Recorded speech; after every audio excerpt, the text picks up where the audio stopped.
안녕하세요. 가족 이야기 채널을 찾아주신 시청자 여러분. 오늘 들려드릴 이야기는 그날 밤입니다. 장모님께서 제 아내에 대한 제 사랑이 진짜인지 시험해 보시겠다며 같이 자야겠다고 하셨을 때 저는 그저 농담이라고만 생각했습니다. 하지만 그날 밤 장모님은 정말로 제 방문을 두드리셨고 제 옆에 눕겠다고 하셨습니다. 저는 당황했고 두려웠으며 심장이 미친 듯이 뛰었습니다. 하지만 저는 꿈에도 몰랐습니다. 바로 그 순간이 우리 가족 모두를 경악하게 할 거대한 비밀의 문을 여는 순간이 될 줄은요. 그리고 모든 진실을 알게 된 제 아내는 후회의 눈물을 터뜨릴 수밖에 없었습니다. 이 기막힌 이야기의 진실이 궁금하시다면 지금부터 제 이야기에 귀 기울여 주시기 바랍니다. 제 이름은 이민준, 나이는 33이고 건설 엔지니어로 일하고 있습니다. 제 아내 하은이는 저보다 2살 어리고 작은 회사에서 회계 담당자로 일하고 있죠. 저희는 결혼한 지 2년 가까이 되었고 서울에서 살면서 가끔씩 강원도에 계신 장모님을 찾아뵙곤 했습니다. 아내의 어머니 김미숙 여사님은 일찍 남편을 여의고 홀로 하은이를 키워오신 분으로 엄격하시면서도 속이 깊은 분이셨습니다. 저는 가끔씩 속을 알 수 없는 장모님이 어려울 때도 있었지만 늘 존경하는 마음을 가지고 있었습니다. 그날 아내와 다툰 건 사실 별것도 아닌 일이었습니다. 제가 회사 여동료가 무거운 짐을 옮기는 것을 도와준 일로 아내가 질투를 한 것이었죠. 아내는 잔뜩 화가 나서 짐을 싸들고는 며칠간 엄마와 함께 있겠다며 강원도 친정으로 훌쩍 떠나버렸습니다. 제가 몇 번이나 문자를 보냈지만 답장은 없었습니다. 그날 밤 저는 아내에게 사과도 하고 장모님도 뵐 겸 차를 몰아 강원도로 향했습니다. 제가 도착했을 때 하은이는 집에 없었습니다. 장모님께서 문을 열어주시며 저를 보고는 살짝 놀라시더니 이내 옅은 미소를 지으셨습니다. 이 밤중에 여긴 어쩐 일인가. 이서방, 저는 머리를 극적이며 말했습니다. 하은이가 걱정돼서요. 화가 많이 난 것 같아서 혼자 속상해할까 봐요. 장모님은 알 수 없는 눈빛으로 희미하게 웃으셨습니다. 친구 집에 자러 갔다. 일단 들어오게. 오늘 밤은 여기서 묵고 가게나. 저는 잠시 망설였습니다. 네, 그래도 괜찮을까요? 장모님 댁은 방이 2개뿐이었습니다. 하나는 하은이 방, 다른 하나는 장모님 방이었죠. 저는 거실에서 자기로 했습니다. 밤이 깊어지고 텃밭 너머로 바람이 스치는 소리가 사각거렸습니다. 저는 좀처럼 잠들지 못하고 뒤척였습니다. 머릿속이 복잡했습니다. 하은이가 성격이 급하긴 해도 이번에는 정말 단단히 화가 난 것 같았습니다. 어딘가에서 혼자 누워있을 아내를 생각하니 마음이 아팠습니다. 밤 11시가 넘었을 무렵 방문이 열리는 소리가 들렸습니다. 김미숙 여사님, 장모님께서 물 한 잔을 들고 나오셨습니다. 노란 조명 아래 장모님의 얼굴은 인자했지만 어딘가 슬퍼 보였습니다. 장모님은 저를 잠시 바라보시더니 나지막이 말씀하셨습니다. 아직 안 자고 있었나? 저는 자리에서 일어나 공손하게 대답했습니다. 네, 잠이 잘 안 와서요. 장모님은 천천히 다가와 맞은편 의자에 앉으시며 한숨을 쉬셨습니다. 자네들 사이에 무슨 일이 있는지 안다. 하은이가 아직 젊고 성질이 급해서 말을 심하게 할 때가 있지만 마음에 담아두진 말게. 저는 고개를 숙였습니다. 네, 화나지 않았습니다. 그저 하은이가 오해할까봐 걱정입니다.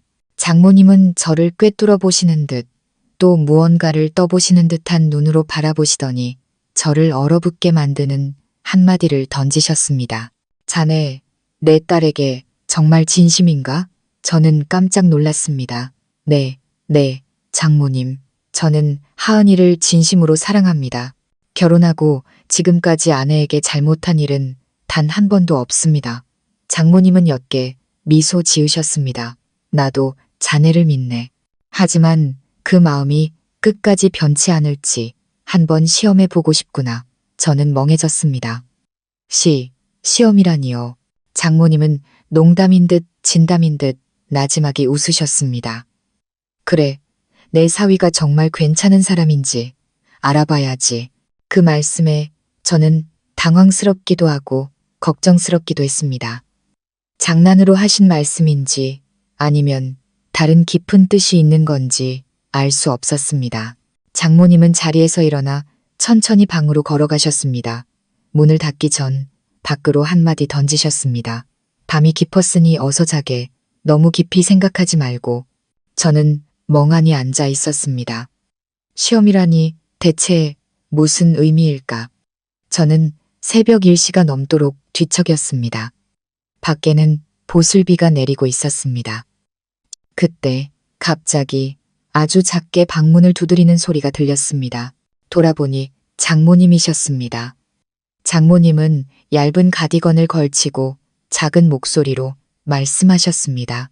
민준아, 내가 잠이 안 와서 그러는데 내 옆에서 잠시만 누워 있으면 안 될까?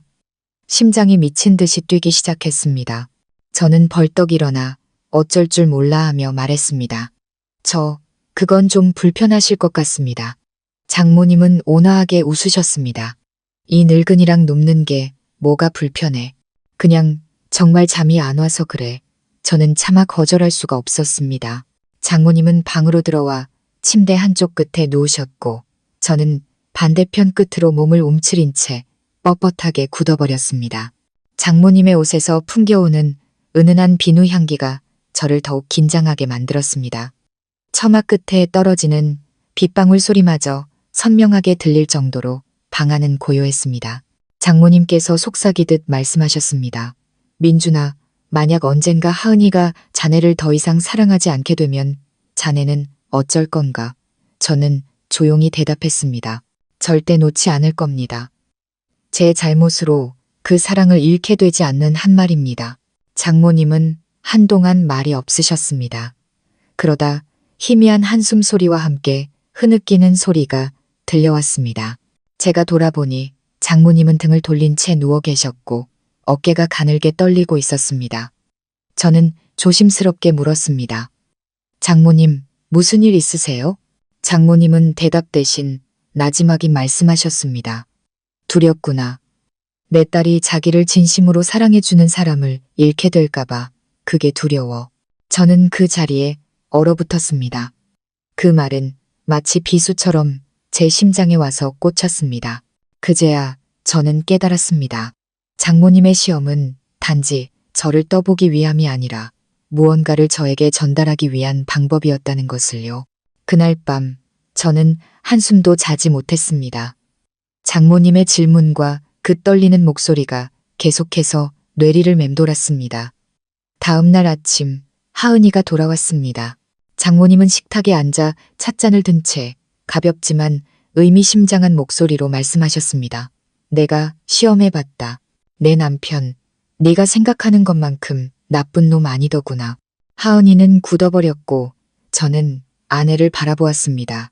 아내의 눈에는 차마 꺼내지 못한 수만 가지 질문이 담겨 있었습니다.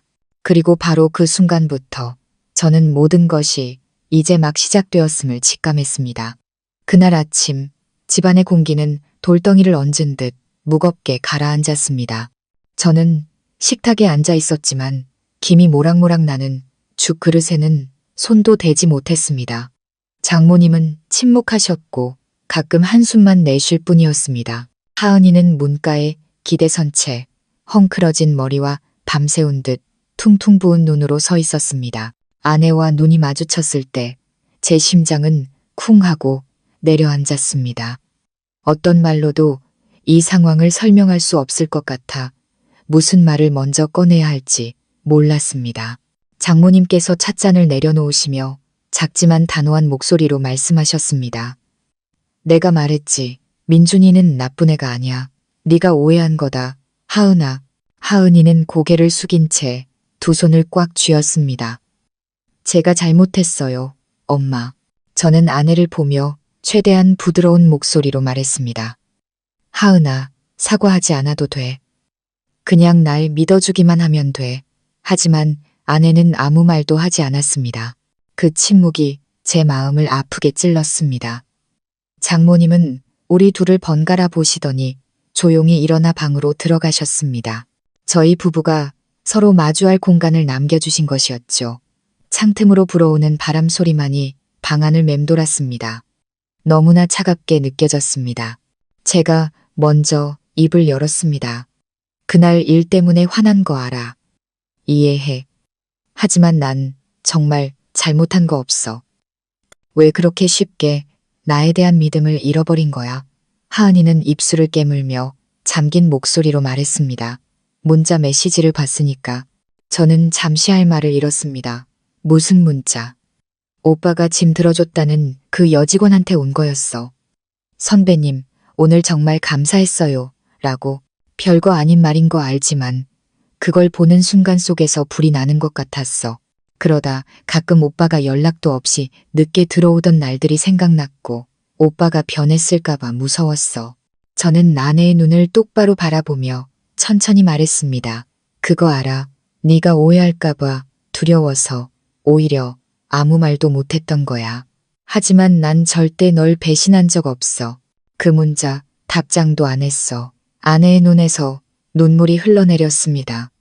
알아. 하지만 멈출 수가 없었어. 우리 부모님도 그런 문자 하나 때문에 이혼하셨어. 그걸 반복하고 싶지 않았는데 누구를 온전히 믿을 용기도 없었나 봐. 저는 그 말을 듣고 숨이 턱 막혔습니다. 아내의 질투 뒤에는 그런 깊은 두려움이 숨어 있었던 겁니다. 그때 방문이 열리고 장모님께서 나오셨습니다. 손에는 작은 가방을 들고 계셨죠. 너희들 이제 서울로 돌아가거라. 나는 며칠 전에 좀 다녀와야겠다. 하은아, 예전의 나처럼 어리석게 의심 때문에 눈이 멀지 말거라. 좋은 남자는 한 번 놓치면 평생 후회하게 되는 법이다. 하은이가 엄마를 바라보며 무언가 말하려 했지만 장모님은 이미 등을 돌린 후였습니다. 멀어져가는 장모님의 발소리만이 들릴 뿐이었습니다. 저와 아내는 말없이 짐을 챙겨 차에 올랐습니다. 각자 깊은 생각에 잠겨 있었죠. 돌아오는 길에 우리는 아무 말도 하지 않았습니다. 운전을 하며 백미러로 아내를 보니 창문에 머리를 기댄 채 먼 곳을 바라보고 있었습니다. 집 앞에 차를 세운 후 제가 아내의 차 문을 열어주며 조용히 말했습니다. 들어가서 쉬어. 난 뭐 좀 사서 들어갈게. 아내는 말없이 고개를 끄덕였습니다. 저는 집 앞 카페로가 멍하니 앉아 있었습니다. 머릿속에는 어젯밤의 영상이 계속 맴돌았습니다. 제 옆에 누워 조용히 눈물을 흘리시던 장모님의 모습. 저는 장모님께서 그러고 싶지 않으셨다는 걸 압니다. 하지만 딸이 의심과 상처의 늪으로 빠져드는 것을 보았기에 그렇게 하실 수밖에 없었던 겁니다. 그날 오후 집에 돌아오니 하은이가 거실에 앉아 있었습니다. 앞에는 서류 뭉치가 놓여 있었죠. 저를 보더니 아내가 말했습니다. 이거 오빠한테 화났을 때 썼던 이혼 서류들이야. 보내진 않았지만 정말 이혼까지 생각했어. 저는 그 자리에 얼어붙었고 손이 미세하게 떨렸습니다. 왜 그렇게 극단적으로 생각했어, 하은아? 오빠가 더 이상 날 사랑하지 않는다고 생각했으니까. 오빠는 차가워졌고 말수도 웃음도 줄었잖아. 난 그저 의무감으로 내 곁에 있는 사람과 사는 게 아닐까 두려웠어. 저는 아내의 맞은편에 앉아 먹먹한 목소리로 말했습니다. 하은아, 사랑이 항상 시끄럽고 요란한 건 아니야. 난 그냥 일 때문에 지쳤던 거지. 단 한순간도 널 잊은 적 없어. 아내는 침묵했습니다. 눈물이 얼굴을 타고 흘러내렸습니다. 그리고 갑자기 저를 아연실색하게 만든 한마디를 내뱉었습니다. 나 옛날에 만났던 사람이랑 다시 연락했었어. 그 말은 맑은 하늘의 날벼락처럼 들렸습니다. 저는 아내를 바라보았습니다. 머릿속이 하얘졌습니다. 뭐라고? 잘못한 건 없어. 그냥 안부 묻길래 몇 마디 대답했을 뿐이야. 그런데 내 마음이 약해지는 걸 느꼈어. 옛날 기억들이 자꾸 떠오르는 거야. 바로 그 순간 깨달았어. 내가 생각만으로도 오빠를 배신하고 있다는 걸. 그게 두려워서 오빠를 피하고 차갑게 굴었던 거야. 저는 할 말을 잃었습니다. 분노와 상처, 그리고 고통이 한꺼번에 밀려왔습니다. 하지만 눈물을 흘리는 아내를 보니 긴 한숨밖에 나오지 않았습니다. 솔직하게 말해줘서 고마워. 원망하지 않을게. 어쨌든 넌 다시 돌아왔고 내게 사실대로 말해줬으니까. 아내는 고개를 들었습니다. 붉게 충혈된 눈동자가 흔들리고 있었습니다. 난 오빠한테 자격 없어. 저는 아내의 손을 잡고 천천히 한 글자 한 글자 힘주어 말했습니다. 네가 잘못했지만 나한테도 잘못이 있어. 내가 널 세심하게 살피지 못했고 내 감정을 전부 이해해주지 못했어. 하지만 우리 지금부터 다시 시작하면 안 될까? 아내는 고개를 끄덕이며 제 품에 안겨 그동안의 괴로움을 모두 쏟아내듯 오열했습니다. 그날 밤 장모님에게서 전화가 걸려왔습니다. 목소리는 슬픔에 잠겨 있었지만 따뜻했습니다. 민준아, 그 아이의 말을 들어줘서 고맙다. 어젯밤 널 보니 믿을 만한 사람이라는 걸 알 수 있었다. 하은이는 네가 단 한 번만 꽉 붙잡아주면 정신을 차릴 게다. 저는 나지막이 대답했습니다. 이해합니다. 감사합니다. 장모님. 장모님은 작게 웃으셨습니다. 나는 그저 너희들이 그 애 아빠와 나처럼 같은 실수를 반복하지 않길 바랄 뿐이다. 나도 한때는 의심 때문에 나를 가장 사랑해준 사람을 잃었지. 모든 걸 깨달았을 땐 너무 늦어버렸단다. 저는 전화를 끊고 한참을 앉아 있었습니다. 마음속에서 이상한 연민이 피어올랐습니다. 평생을 죄책감 속에 살아온 한 여인에 대한 연민. 그리고 사랑과 두려움 사이에서 방황하는 제 아내에 대한 연민이었습니다. 그날 밤 저는 방으로 들어갔습니다. 하은이는 잠들어 있었지만 손에는 구겨진 이혼 서류를 꽉 쥐고 있었습니다. 저는 조심스럽게 그 서류를 빼내 갈기갈기 찢어버리고 아내의 옆에 누웠습니다. 희미한 불빛 아래 잠든 아내의 얼굴을 보며 다시는 아내가 단 한순간도 저를 의심하게 만들지 않겠다고 조용히 맹세했습니다. 하지만 저는 알지 못했습니다. 바로 그날 밤 이후 장모님으로부터 또 다른 비밀이 서서히 드러나고 있었다는 것을요. 저와 하은이 모두가 나중에 알게 되었을 때 아무도 예상치 못했던 그 비밀의 경악을 금치 못하게 될 줄은 말입니다. 사흘 후 저와 하은이의 삶은 평온을 되찾은 듯 했습니다. 아내는 한결 부드러워졌고 저 또한 아내를 세심하게 챙기려 노력했습니다. 하지만 제 마음 한구석에는 그날 장모님의 통화 목소리가 계속 걸렸습니다. 무언가 깊은 비밀을 감추고 있는 사람처럼 이상하리만치 슬픈 목소리였습니다. 토요일 오후 하은이가 장모님을 뵈러 강원도에 가자고 제안했고 저는 기쁘게 동의했습니다. 집에 도착했을 때 철문은 살짝 닫혀 있었고 마당에는 낙엽이 가득했지만 집 문은 굳게 잠겨 있었습니다. 제가 불렀습니다. 장모님, 어머니, 저희 왔어요. 아무 대답이 없었습니다. 옆집 슈퍼 할머니께 여쭤보니 김 여사 그저께 절에 갔어. 며칠 있다 온다고 하던데. 하은이가 저를 돌아보며 작게 말했습니다. 엄마가 마음 편히 기도하고 오신다고는 했는데 뭔가 좀 이상해. 아내는 집으로 들어가 비상 열쇠를 찾아 문을 열었습니다. 집안은 여전히 정돈되어 있었습니다. 다만 식탁 위에 봉투 하나가 놓여 있었고 겉에는 내 딸과 사위에게라고만 적혀 있었습니다. 제가 봉투를 열자 아내는 손으로 쓴 편지 한 통이 들어 있었습니다. 종이는 누렇게 변색되어 있었고 글씨는 떨렸지만 또렷했습니다. 하은아, 그리고 민준아, 너희가 이 편지를 읽고 있다면 나는 내가 해야만 했던 일을 한 것이겠지. 수년 동안 나는 의심 하나 때문에 좋은 남자를 잃었다는 죄책감 속에서 살아왔다. 그 시절 내 아버지는 멀리 타지에서 일했고 나는 집에 남아 사람들이 그이가 다른 여자가 생겼다고 수군대는 소리를 들었지. 나는 묻지도 않고 그 말을 믿어버렸다. 그를 괴롭히고 별거를 요구했어. 나중에야 알게 됐지. 그 여자는 아버지의 사촌 동생이었고 편찮으신 조부모님을 돌봐주고 있었다는 걸.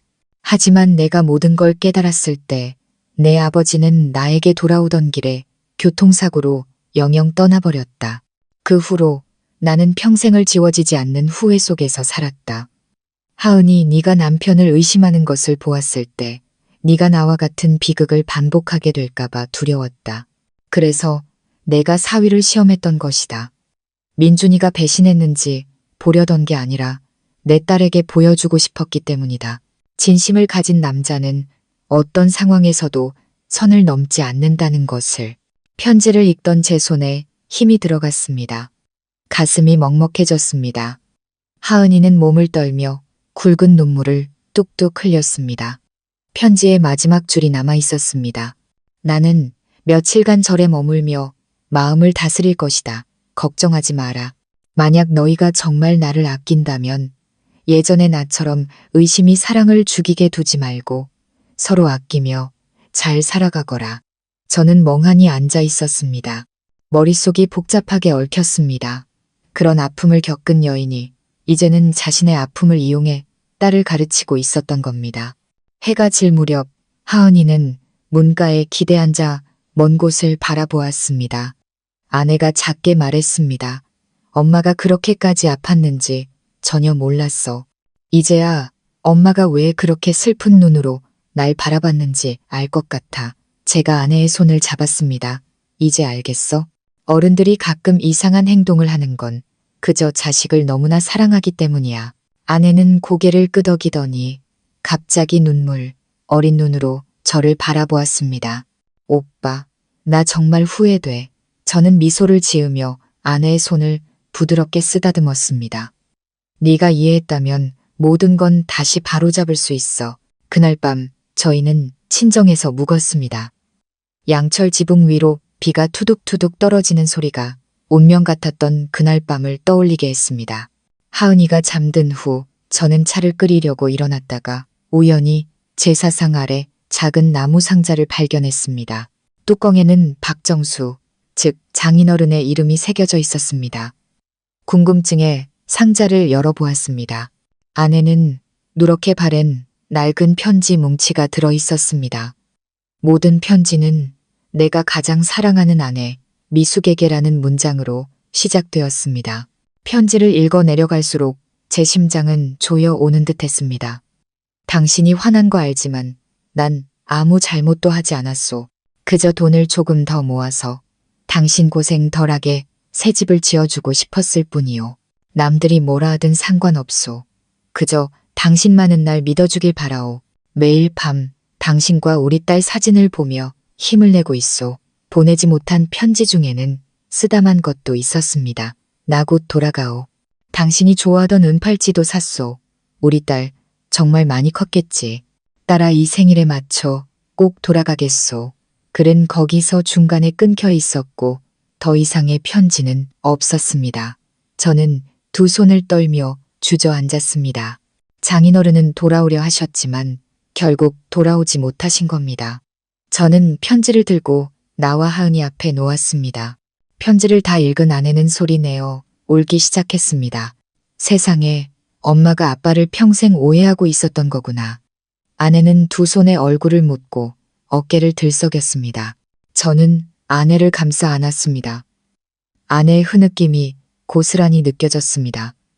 이제 알겠어, 오빠. 엄마가 했던 모든 일은 오빠를 시험하려던 게 아니라 엄마 자신의 잘못으로부터 날 구하려던 거였어. 저는 조용히 고개를 끄덕였지만 마음 한구석이 계속 불안했습니다. 장모님의 마지막 편지에 마음에 걸리는 구절이 있었기 때문입니다. 너희가 이 편지를 읽는다면 나는 내가 해야만 했던 일을 한 것이겠지. 해야만 했던 일이란 대체 무엇을 의미하는 걸까? 다음 날 아침 저는 동이 트기도 전에 일어나 장모님께서 자주 가시던 절로 차를 몰았습니다. 주지 스님은 저를 보시더니 천천히 말씀하셨습니다. 아, 김미숙 보살님, 며칠 전에 오셔서 고인의 명복을 비는 제를 올리려 며칠 머물겠다고 하셨습니다. 그런데 어제 저를 떠나셨어요. 가족에게 전해달라며 꾸러미 하나만 남기셨습니다. 저는 멍해졌습니다. 그 꾸러미는 지금 어디에 있습니까? 오늘 아침에 가족이 찾으러 올 거라 하셨는데 아마 거사님인 모양입니다. 스님은 제게 작은 천 가방을 건네주셨습니다. 안에는 고운 보라색 원피스와 남편과 함께 찍은 낡은 사진, 그리고 또 다른 손편지가 들어 있었습니다. 민준아, 만약 네가 이 편지를 먼저 발견했다면 하은이에게 엄마가 멀리 간 게 아니라고 말해주렴. 나는 그저 내 마음의 평화를 얻기 위해 과거로부터 떠나는 길을 택했을 뿐이다. 너희들이 알아주었으면 한다. 믿음이란 맹목적인 것이 아니라 상처받았을 때조차 자신의 마음을 지켜낼 줄 아는 용기라는 것을 나를 찾지 마라. 인연이 닿는다면 내가 스스로 돌아갈 것이다. 저는 멀리 울려 퍼지는 절의 종소리를 들으며 한참을 그 자리에 서 있었습니다. 집에 돌아오자 하은이가 달려나와 다급하게 물었습니다. 엄마는? 엄마 만났어? 저는 아내에게 그 꾸러미를 건넸습니다. 아내는 꾸러미를 열어보고 그 안에 사진을 보자마자 오열하며 주저앉아 제 어깨에 얼굴을 묻었습니다. 엄마, 정말 가버리신 거야. 오빠? 저는 아내를 꽉 안아주는 것 외에는 아무 말도 할 수 없었습니다. 툇마루 너머로 아침 햇살이 비쳐들며 식탁 위에 놓인 장모님의 편지를 환하게 비추었습니다. 그 편지의 마지막 문장은 떨렸지만 단호했습니다. 의심이 사랑을 죽이게 두지 마라. 저는 하은이를 보았습니다. 아내의 눈은 눈물로 젖어 있었지만 그 안에는 다른 무언가가 있었습니다. 그것은 바로 깨달음과 뉘우침, 그리고 자식을 위해 평생을 희생한 어머니에 대한 깊은 감사였습니다. 저는 아내의 손을 꼭 잡고 나지막이 말했습니다. 엄마는 어디 가신 게 아니야. 그저 우리가 서로를 지키는 법을 배우길 바라시는 거야. 하은아. 그날 아침부터 강원도 친정집은 텅 빈 것처럼 느껴졌습니다. 더 이상 마당을 쓰는 빗자루 소리도, 아침마다 나던 구수한 차 향기도, 엄하면서도 다정한 목소리로 딸을 부르던 그 목소리도 들리지 않았습니다.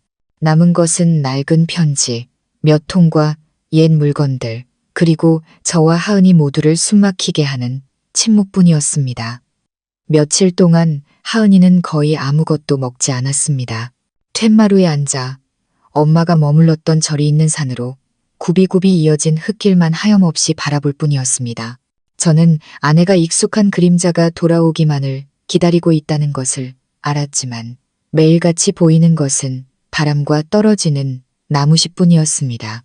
저는 더 이상 그 모습을 지켜볼 수 없었습니다. 사흘째 되던 날 오후 제가 하은이에게 말했습니다. 내가 엄마를 찾아볼게. 엄마는 찾지 말라고 하셨지만 정말로 혼자 어딘가에 계신다면 마음이 놓이지 않아 아내는 저를 바라보았습니다. 눈가는 퀭했지만 눈빛만은 단호했습니다. 나도 같이 가. 그렇게 우리는 길을 나섰습니다. 저는 낡은 오토바이에 하은이를 태우고 굽이진 길을 달렸습니다. 절 주변의 모든 주민에게 물어보았죠. 모두가 김미숙 여사님께서 버스를 타고 바닷가 쪽으로 가셨다고 했습니다. 손에는 천 가방 하나만 든 채 누구에게도 아무 말씀이 없으셨다고요.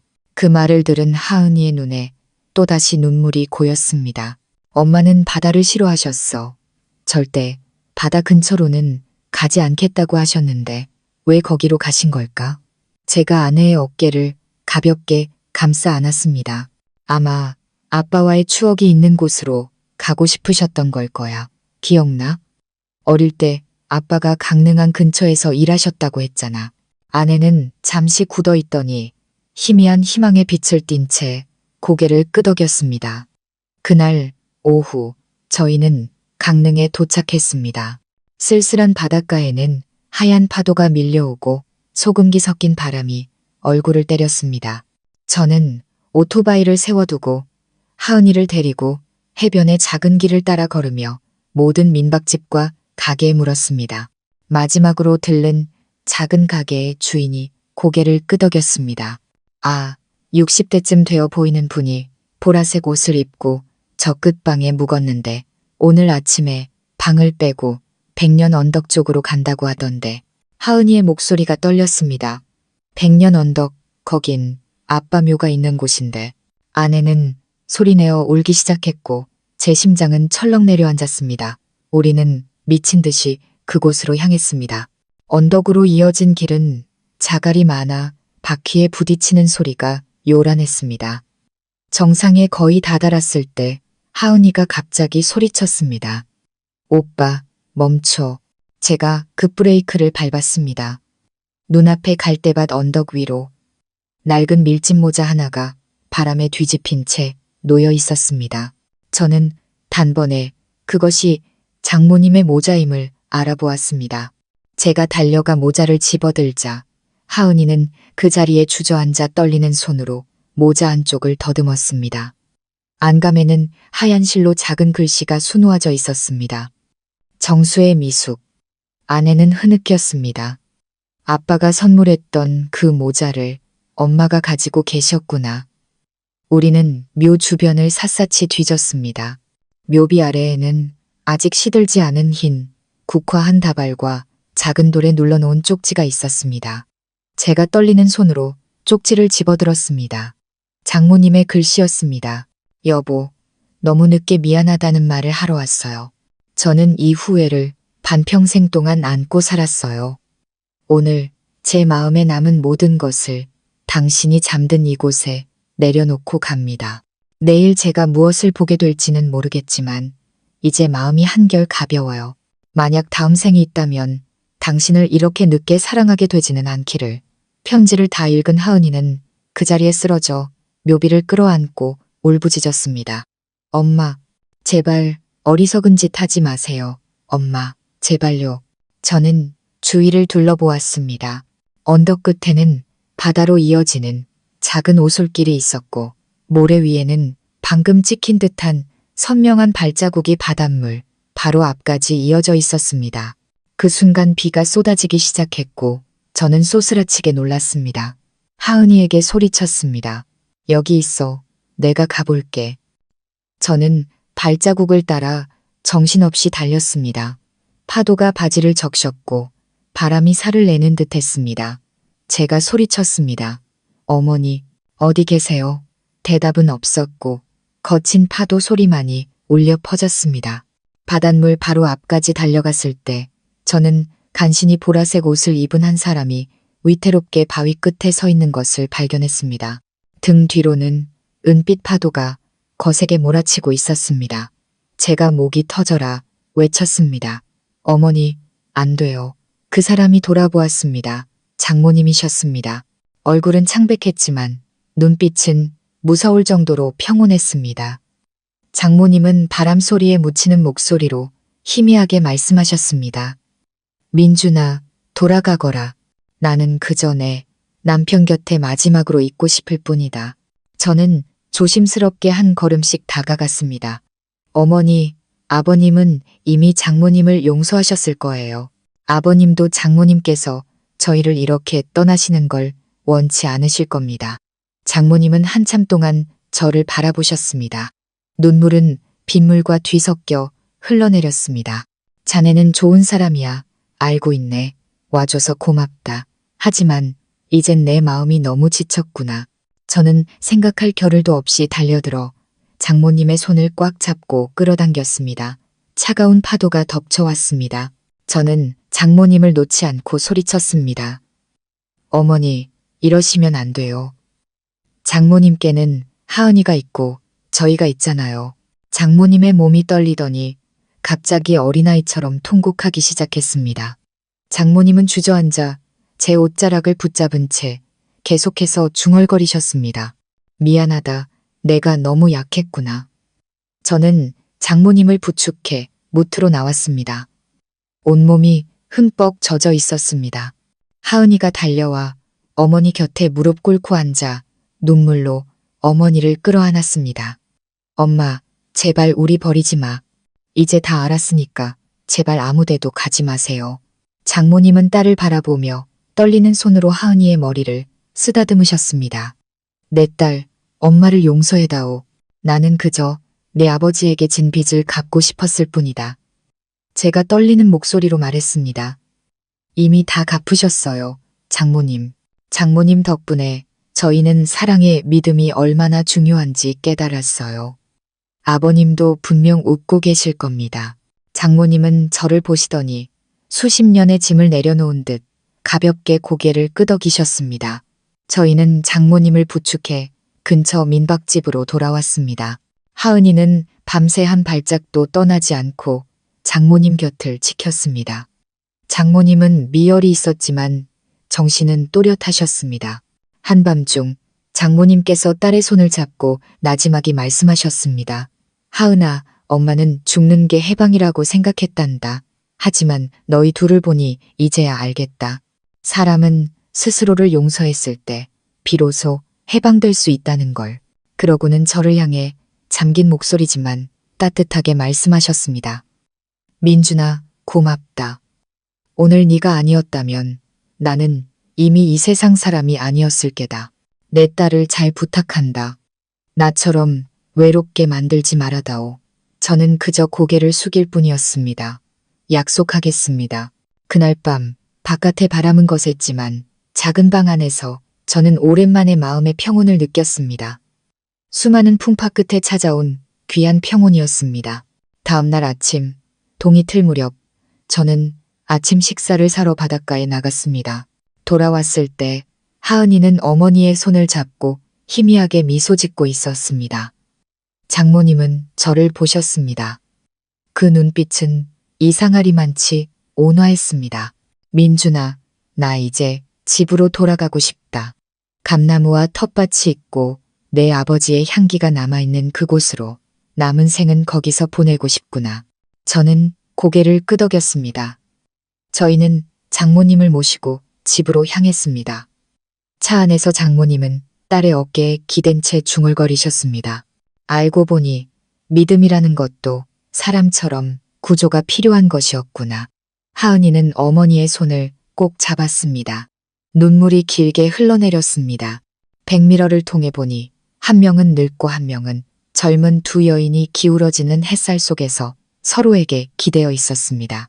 두 사람 모두 깊은 상처를 겪었지만 이제 그들은 사랑하는 법, 믿는 법, 그리고 내려놓는 법을 다시 배우고 있었습니다. 저는 그것이야말로 박정수라는 이름의 남자가 살아생전 가장 바랐던 것, 즉 가족의 평화라는 것을 알 수 있었습니다. 바닷가에서 돌아온 후 장모님 댁의 분위기는 완전히 달라졌습니다. 썰렁했던 작은 집은 이상하리만치 따뜻한 온기로 가득 찼습니다. 아침마다 장모님은 차를 끓여 툇마루에 앉아 작은 국화 화분에 물을 주셨습니다. 하은이는 밥을 짓고 저는 마당을 쓸었습니다. 세 사람은 많은 말을 하지는 않았지만 마음은 그 어느 때보다 가벼웠습니다. 모든 풍파가 지나갔다고 생각했습니다. 하지만 바로 그날 오후 제가 장인어른의 제사상을 정리해드리다가 기이한 일을 발견했습니다. 그 일은 제가 평생 잊지 못할 일이 되었습니다. 제가 영정사진을 닫고 있을 때 액자 뒷면에 얇은 천이 교묘하게 붙어있는 것을 발견했습니다. 이상하게 여겨 조심스럽게 떼어내 보았습니다. 그 천 밑에는 더 낡고 희미한 다른 사진이 있었습니다. 제사상 위 사진처럼 두 분이 함께 찍은 사진이 아니었습니다. 사진 속에는 젊은 시절의 장모님께서 하얀 원피스를 입고 낯선 남자 곁에서 계셨습니다. 키가 크고 진지한 표정에 하은이와 무척 닮은 눈을 가진 남자였습니다. 저는 깜짝 놀랐습니다. 설마 이 사람이 하은이에. 저는 일단 사진을 주머니에 넣고 나중에 장모님께 여쭤보기로 했습니다. 하지만 그날 저녁 온 가족이 식사를 할 때 장모님께서 갑자기 심한 기침을 하셨습니다. 저와 하은이가 급히 장모님을 부축해 눕혀드렸습니다. 제가 장모님의 땀을 닦아드릴 때 주머니에 있던 사진이 바닥으로 떨어졌습니다. 그 사진을 본 장모님의 얼굴이 새하얗게 질렸습니다. 장모님은 떨리는 목소리로 물으셨습니다. 그 사진 어디서 났느냐? 저는 숨길 수 없다는 것을 알고 사실대로 말씀드렸습니다. 아버님 영정 액자 뒤에서요. 죄송합니다. 일부러 그런 건 아닙니다. 장모님은 한동안 말이 없으셨습니다. 눈빛이 흐려지더니 갑자기 눈물을 터뜨리셨습니다. 하은이가 당황해서 물었습니다. 엄마, 사진 속 저분은 누구예요? 왜 아빠 제사상에 숨겨두셨어요? 장모님은 딸의 손을 꽉 잡고 눈물을 흘리며 흐느끼듯 말씀하셨습니다. 네가 이 사실을 알면 평생 엄마를 원망하게 될까봐 무서웠다. 방 안의 공기가 무겁게 내려앉았습니다. 저는 하은이를 보았고 아내는 몸을 떨고 있었습니다. 엄마, 말씀해 주세요. 저 남자 누구예요? 장모님은 긴 숨을 내쉬고는 심장을 후벼 파는 듯한 한마디 한마디를 천천히 내뱉으셨습니다. 그 사람이 내 친아버지다. 하은이는 그 자리에 얼어붙었고 의자 위로 쓰러지듯 주저앉았습니다. 저는 제 귀를 의심하며 장모님을 바라보았습니다. 장모님은 흐느끼며 말씀하셨습니다. 박정수 씨는 내 친아버지가 아니다. 그분은 그저 엄마와 너를 거두어주고 너를 자기 딸로 받아주신 분일 뿐이야. 방 안은 죽은 듯이 고요해졌습니다. 밖에서 들리던 풀벌레의 소리마저 멈춘 듯 했습니다. 장모님은 손을 움켜쥐고 떨리는 목소리로 말을 이으셨습니다. 그때 나는 젊었고 서울에서 일을 했지. 거기서 한 남자를 만났다. 그는 대학 교수였고 가정이 있는 사람이었어. 내가 잘못된 걸 알면서도 멈출 만큼 강하지 못했다. 내가 널 임신했을 때 그는 미안하다는 편지 한 장만 남기고 외국으로 떠나버렸어. 고향으로 돌아온 나는 손가락질을 받았고 결국 다른 곳으로 도망쳐야만 했지. 바로 그때 박정수 씨를 만났다. 내가 아는 사람 중에 가장 마음이 따뜻한 사람이었어.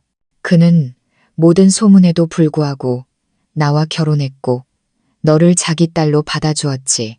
그날부터 그는 널 친딸처럼 아꼈다. 장모님은 여기까지 말씀하시고는 눈물을 뚝뚝 흘리셨습니다. 사실대로 말하려고 했지만 네가 아빠라고 부를 때마다 차마 입이 떨어지지 않았다. 네가 상처받을까봐, 속았다고 느낄까봐 두려웠다. 하은이는 멍하니 앉아 있었습니다. 닦을 겨를도 없이 눈물이 흘렀고 목소리는 쉬어 있었습니다. 그럼 사진 속 저 사람이 강지환 교수님이군요. 장모님은 말을 끊으며 간헐적으로 말씀하셨습니다. 그는 지금도 외국에 살아있다. 하지만 2달 전에 편지를 보내왔어. 몸이 많이 아파서 더 늦기 전에 너를 한번 보고 싶다고. 방 안은 기나긴 침묵에 잠겼습니다. 저는 하은이를 보았습니다. 아내의 얼굴에는 고통과 분노 그리고 연민이 뒤섞여 있었습니다. 마침내 아내가 나지막이 물었습니다. 엄마, 평생 저를 속일 생각이었어요? 장모님은 고개를 숙였습니다. 네가 아프지 않길 바랐다. 나는 그저 네가 널 키워준 박정수 씨가 진짜 내 아버지라는 것만 기억하길 바랐을 뿐이야. 그 말에 하은이는 오열했습니다. 울음 섞인 목소리로 말했습니다.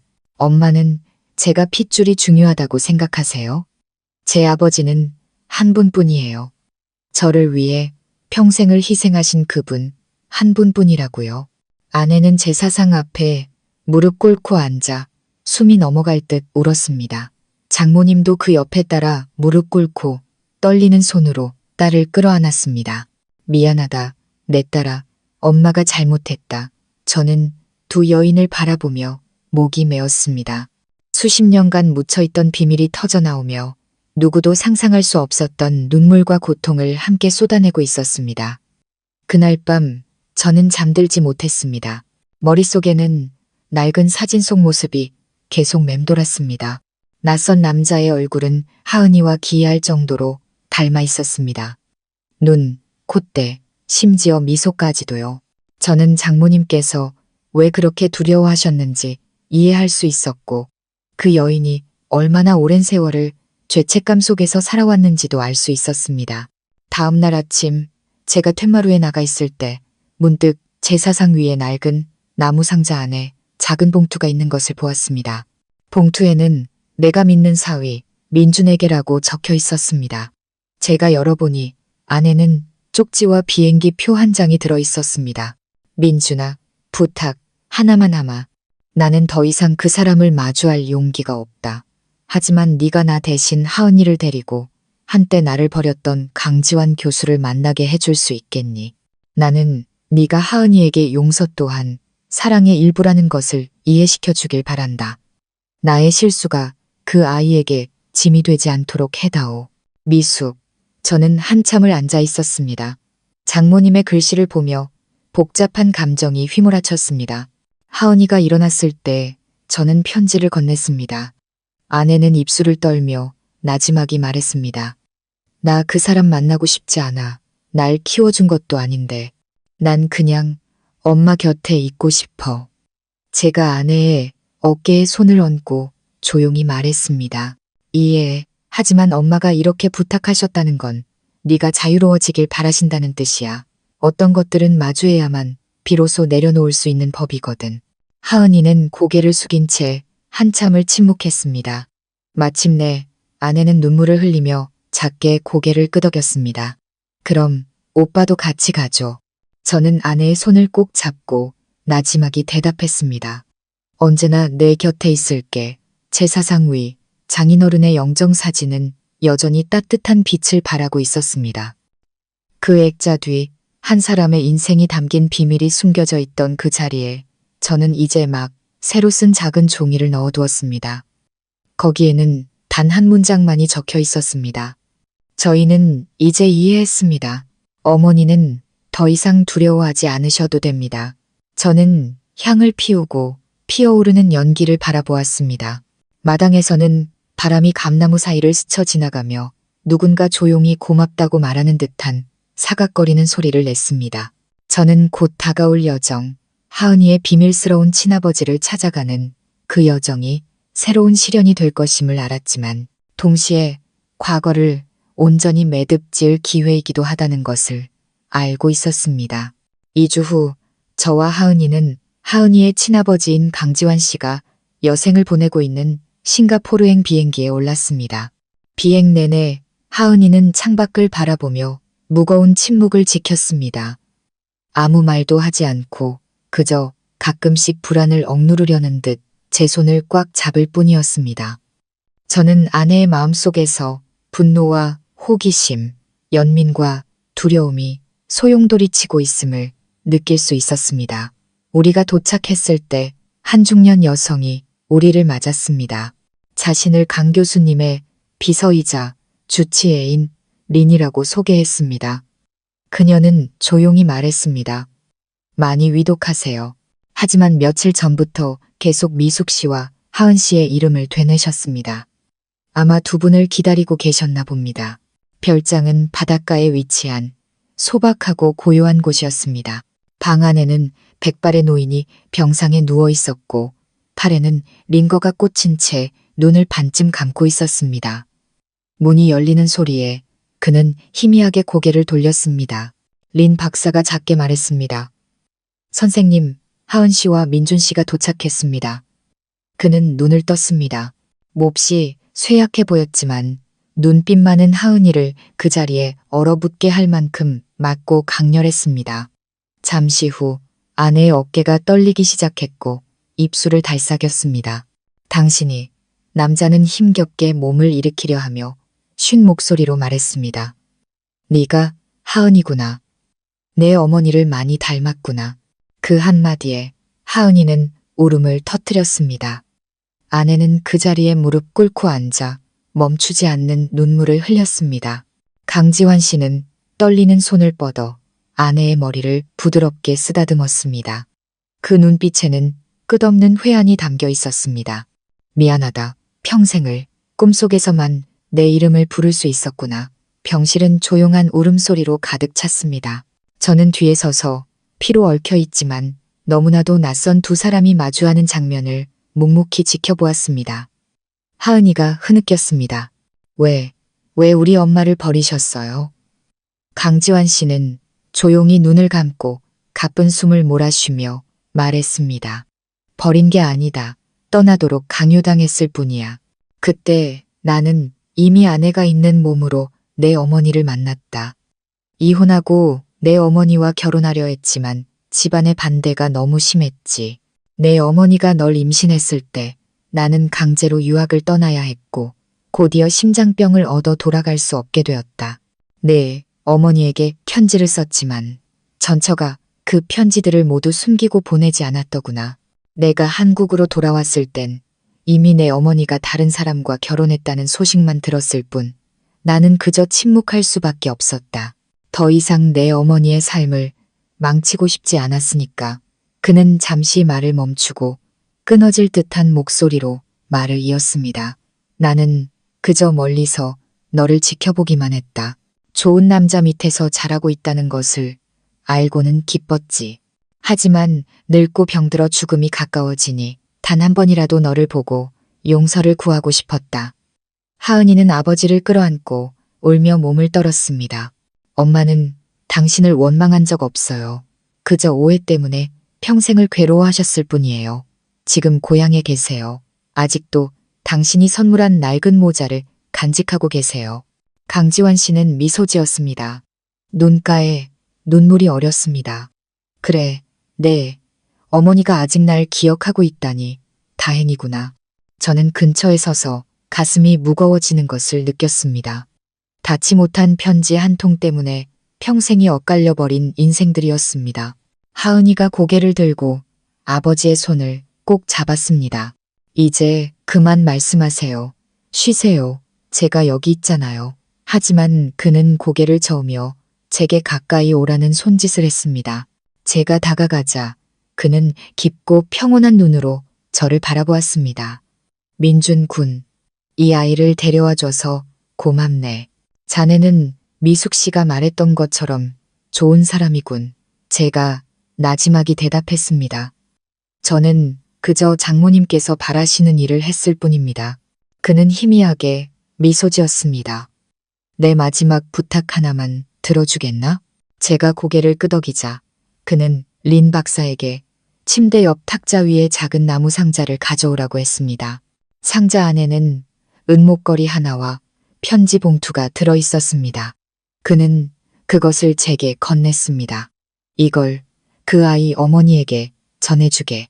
여기에는 내가 참아하지 못했던 모든 말이 담겨 있네. 그리고 나 또한 나 자신을 용서했다고 전해주게. 저는 고개를 숙였습니다. 목이 메어왔습니다. 그는 하은이를 향해 떨려서 거의 들리지 않는 목소리로 말했습니다. 내 딸아, 만약 돌아가게 되면 내 어머니에게 아빠가 단 한 번도 잊은 적이 없었다고 전해다오. 그리고 어른들의 실수 때문에 사랑에 대한 믿음을 잃지 말라고도. 알겠니? 하은이는 그의 손을 잡고 눈물 속에서 고개를 끄덕였습니다. 약속할게요. 아버지와 엄마 목까지 제가 잘 살아갈게요. 그의 눈빛이 부드러워지더니 서서히 감겼습니다. 늙고 주름진 뺨 위로 눈물 한 방울이 흘러내렸습니다. 심전도 모니터에서 길고 희미한 소리가 울렸습니다. 린 박사가 달려왔지만 그는 그저 희미하게 고개를 저을 뿐이었습니다. 1분 후 길게 삐 하는 소리가 울려 퍼졌습니다. 하은이는 아버지의 몸 위로 쓰러져 소리 없는 눈물을 쏟아냈습니다. 저는 그 자리에 서서 심장이 마비되는 듯한 고통을 느꼈습니다. 반평생이나 늦어버린 만남은 결국 눈물 속에서의 이별로 끝이 났습니다. 저희가 강지환 씨의 유고를 모시고 한국으로 돌아오던 날 밖에는 보슬비가 내리고 있었습니다. 공항에는 장모님께서 나와 계셨습니다. 유골함을 보자마자 장모님은 그 자리에 주저앉아 떨리는 손으로 유골함을 끌어안았습니다. 지환 씨, 제가 너무 늦게 왔어요.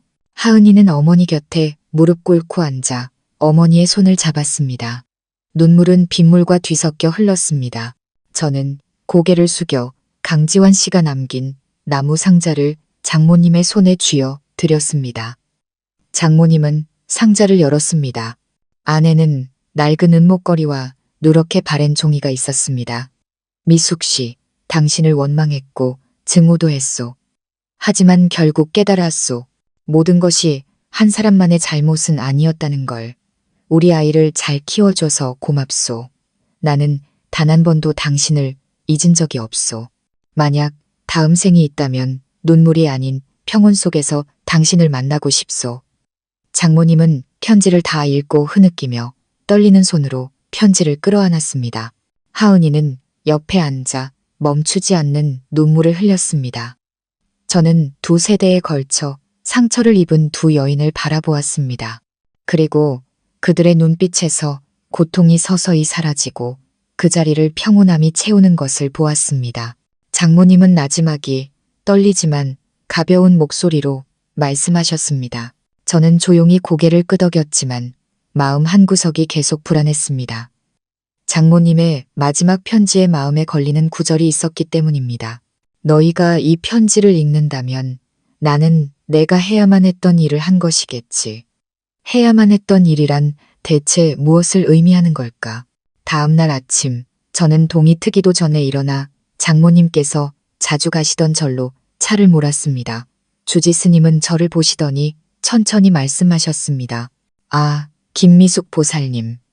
며칠 전에 오셔서 고인의 명복을 비는 제를 올리려 며칠 머물겠다고 하셨습니다. 그런데 어제 저를 떠나셨어요. 가족에게 전해달라며 꾸러미 하나만 남기셨습니다.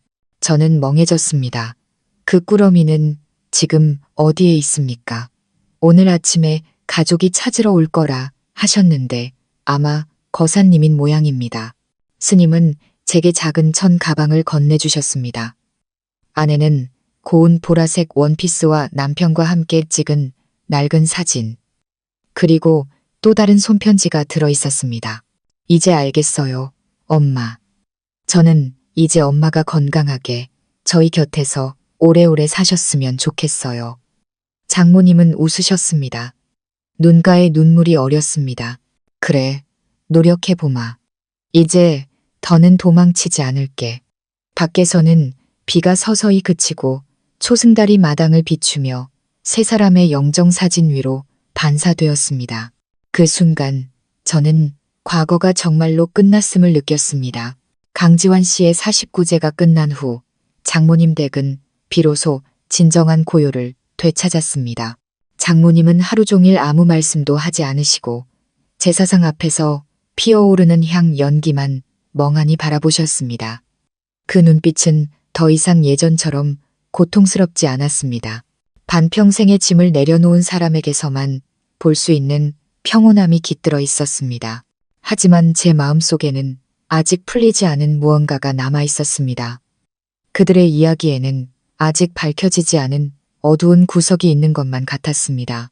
그날 오후 하은이는 어머니의 낡은 방을 서재로 바꾸겠다며 정리를 시작했습니다. 제가 아내를 도와 침대 밑에 있던 낡은 나무개를 꺼낼 때 갑자기 궤뚜껑이 덜컥 소리를 내며 살짝 열렸습니다. 안에는 낡은 천 주머니가 달아빠진 끈으로 묶여 있었습니다.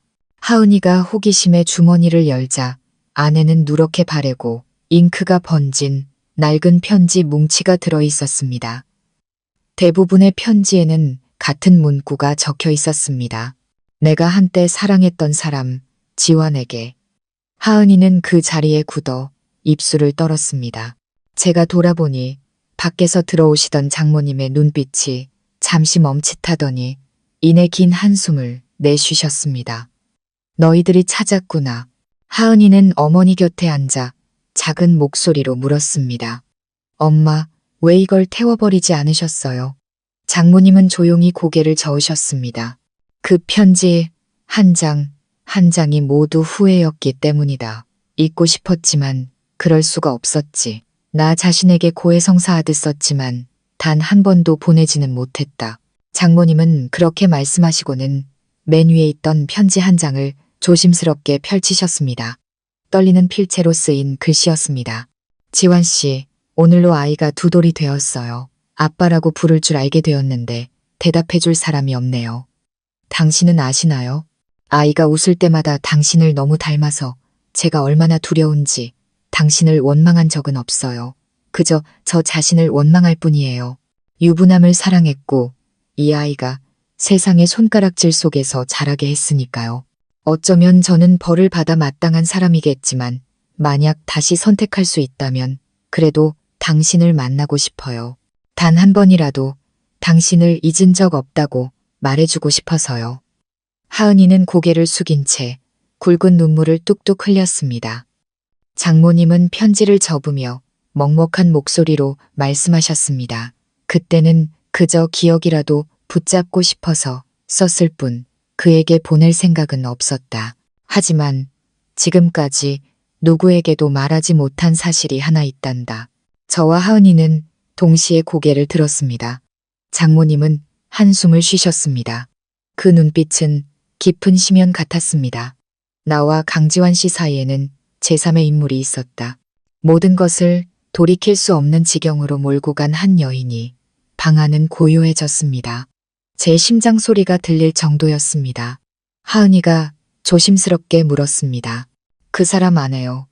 장모님은 두 손을 깍지 낀 채 고개를 끄덕이셨습니다. 그래, 그 여자의 이름은 윤서희였다. 나와 강지환 씨의 관계를 알게 되었을 때 그 여자는 소리를 지르거나 머리채를 잡거나 욕을 하지도 않았다. 그저 등골이 서늘해지는 미소를 지었을 뿐이지. 그녀는 말했어. 내가 당신의 모든 것을 잃게 만들어주지. 죽여서가 아니라 스스로 무너지게 만들어서. 저는 소름이 돋았고 하은이는 어머니의 손을 잡았습니다. 엄마, 그 여자가 대체 무슨 짓을 한 거예요? 그 여자는 내가 일하는 곳까지 찾아와 온갖 소문을 퍼뜨렸다. 그때 나는 널 임신하고 있었고 아무도 날 써주지 않았지. 강지환 씨는 강제로 외국으로 보내졌어. 모든 편지는 그 여자가 중간에서 가로챘고 그의 필체를 흉내내 내게 잔인한 편지들을 보냈다. 장모님은 말을 잇지 못하고 눈이 붉어졌습니다. 그 가짜 편지 중 하나는 아직도 내가 가지고 있다. 장모님은 천 주머니에서 또 다른 종이를 꺼내셨습니다. 떨리는 필체와 번진 잉크 자국이 선명했지만 내용은 또렷했습니다. 미숙 씨, 더 이상 나를 찾지 마시오.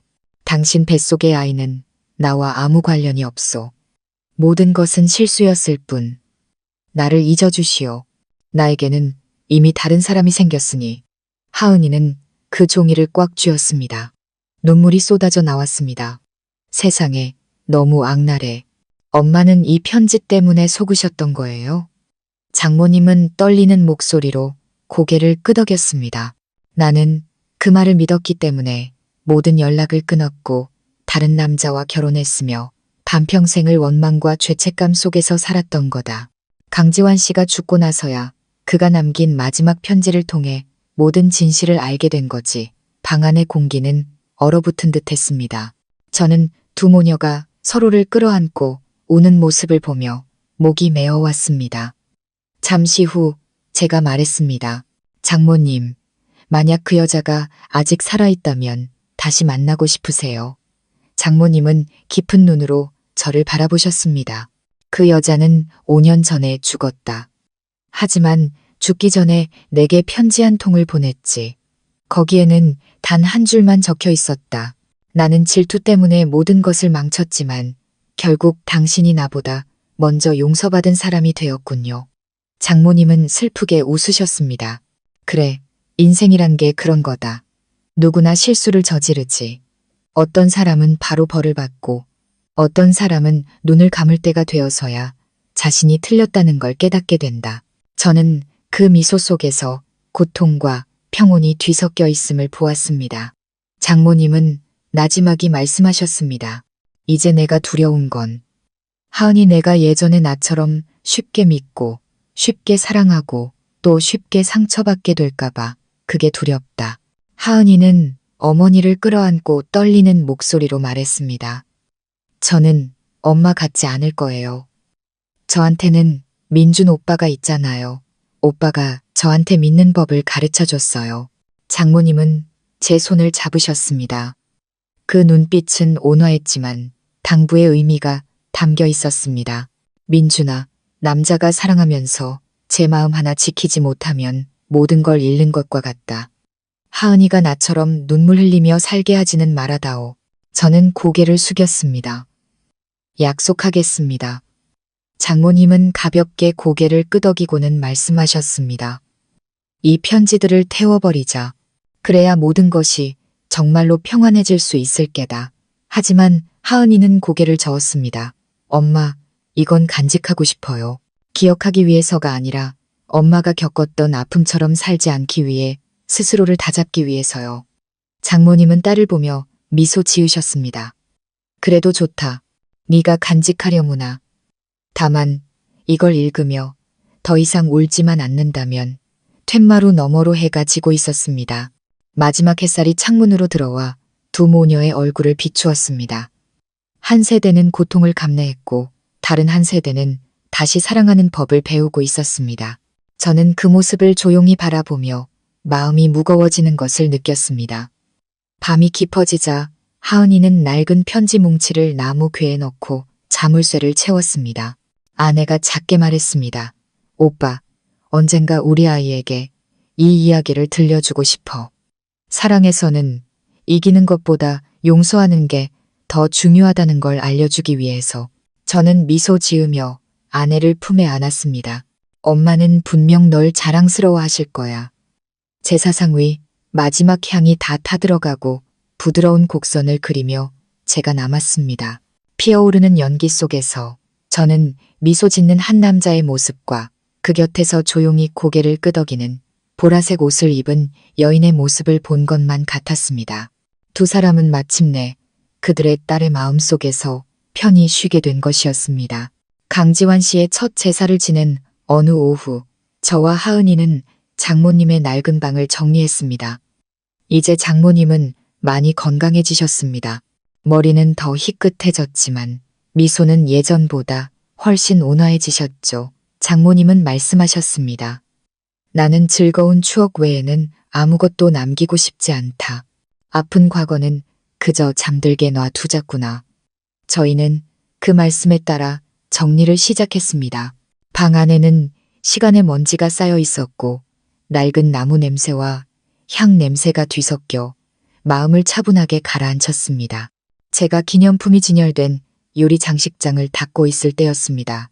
하은이가 갑자기 저를 불렀습니다. 민준 오빠, 이것 좀 봐요. 제가 다가가 보니 장식장 선반 위 작은 조각상 뒤에 빛바랜 사진 한 장이 있었습니다.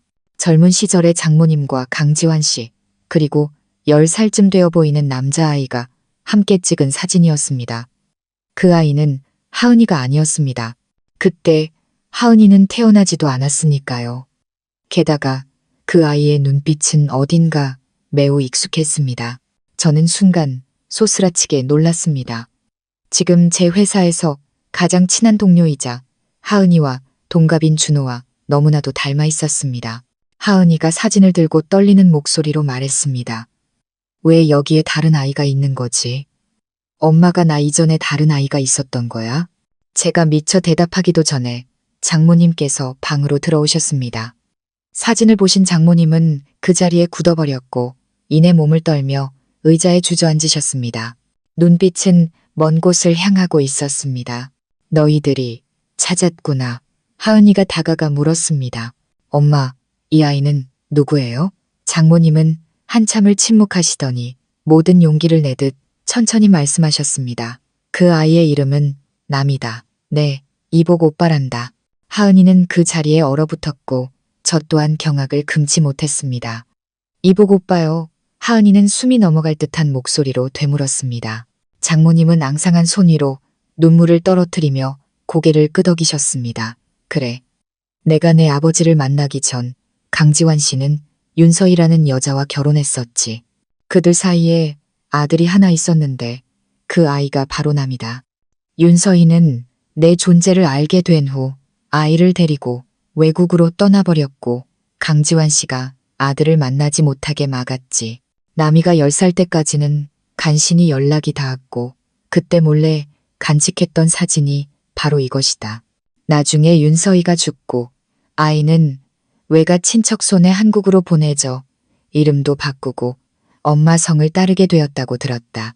그런데 마사카 장모님의 목소리가 떨렸습니다. 저는 정신이 아찔해졌습니다. 처음 제 동료 준호를 만났을 때를 떠올렸습니다. 그는 착하고 과묵했으며 키가 크고 눈이 깊었습니다. 목소리도 어딘가 익숙했죠. 저는 예전부터 준호가 하은이와 닮았다고 생각했었는데 이제 와서 생각해보니 소름 끼칠 정도로 닮아 있었습니다. 하은이가 다급하게 물었습니다. 그럼 그 남이라는 오빠는 지금 어디 있어요? 장모님은 저를 꿰뚫어 보듯 바라보셨습니다. 네가 전에 말하지 않았니? 회사에 준호라는 친구가 있는데 35살이고 고향은 경기도이며 어머니는 돌아가시고 아버지는 일찍 여의었다고. 맞느냐, 민준아. 저는 멍해졌습니다. 네, 맞아요. 그런데 그걸 어떻게? 장모님은 희미하게 미소 지으셨지만 눈가는 이미 젖어 있었습니다. 내가 찾아봤기 때문이다. 준호가 바로 남이다. 하은이는 마치 전기에 감전된 듯 자리에서 벌떡 일어났습니다. 세상에, 준호 씨가 제 친오빠라고요? 장모님은 목이 맨 목소리로 고개를 끄덕였습니다. 아버지가 같은 오빠지. 강지환 씨가 죽었을 때 남이의 외가 친척이 서류를 들고 절로 찾아와 제사를 부탁했었다. 그때서야 나는 그 아이가 어릴 때 한국으로 돌아와 힘들게 살았다는 걸 알게 됐지. 나는 지난 몇 년간 몰래 생활비를 보내주었지만 차마 내 이복 오빠의 또 다른 어머니라고 밝힐 용기는 없었다. 저는 예전에 준호가 해준 이야기가 떠올랐습니다. 대학 시절 이름 모를 후원자가 계속해서 학비를 보내주었는데 아직도 누구인지 모른다고요. 소름이 돋았습니다. 그 후원자가 바로 장모님이셨던 겁니다. 하은이는 머리를 감싸쥐고 갈라진 목소리로 말했습니다. 그럼 그동안 저랑 오빠는 서로가 남매인 줄도 모르고 아무렇지 않게 지냈던 거네요. 장모님은 딸을 바라보며 가라앉은 목소리로 말씀하셨습니다. 말하려고 했지만 네가 충격받을까봐 두려웠다. 남이가 준비가 되었을 때 그때 두 사람을 만나게 해주려 했다. 하지만 이제 너희가 알게 되었으니 아마도 때가 된 것이겠지. 그날 오후 저희는 준호에게 중요한 할 말이 있다며 장모님 댁으로 와달라고 전화했습니다. 그가 도착해서 식탁 위에 사진을 보자마자 그는 그 자리에 멈춰 섰습니다. 눈가가 붉어졌습니다. 어떻게 이 사진을 가지고 계세요? 그는 떨리는 목소리로 물었습니다.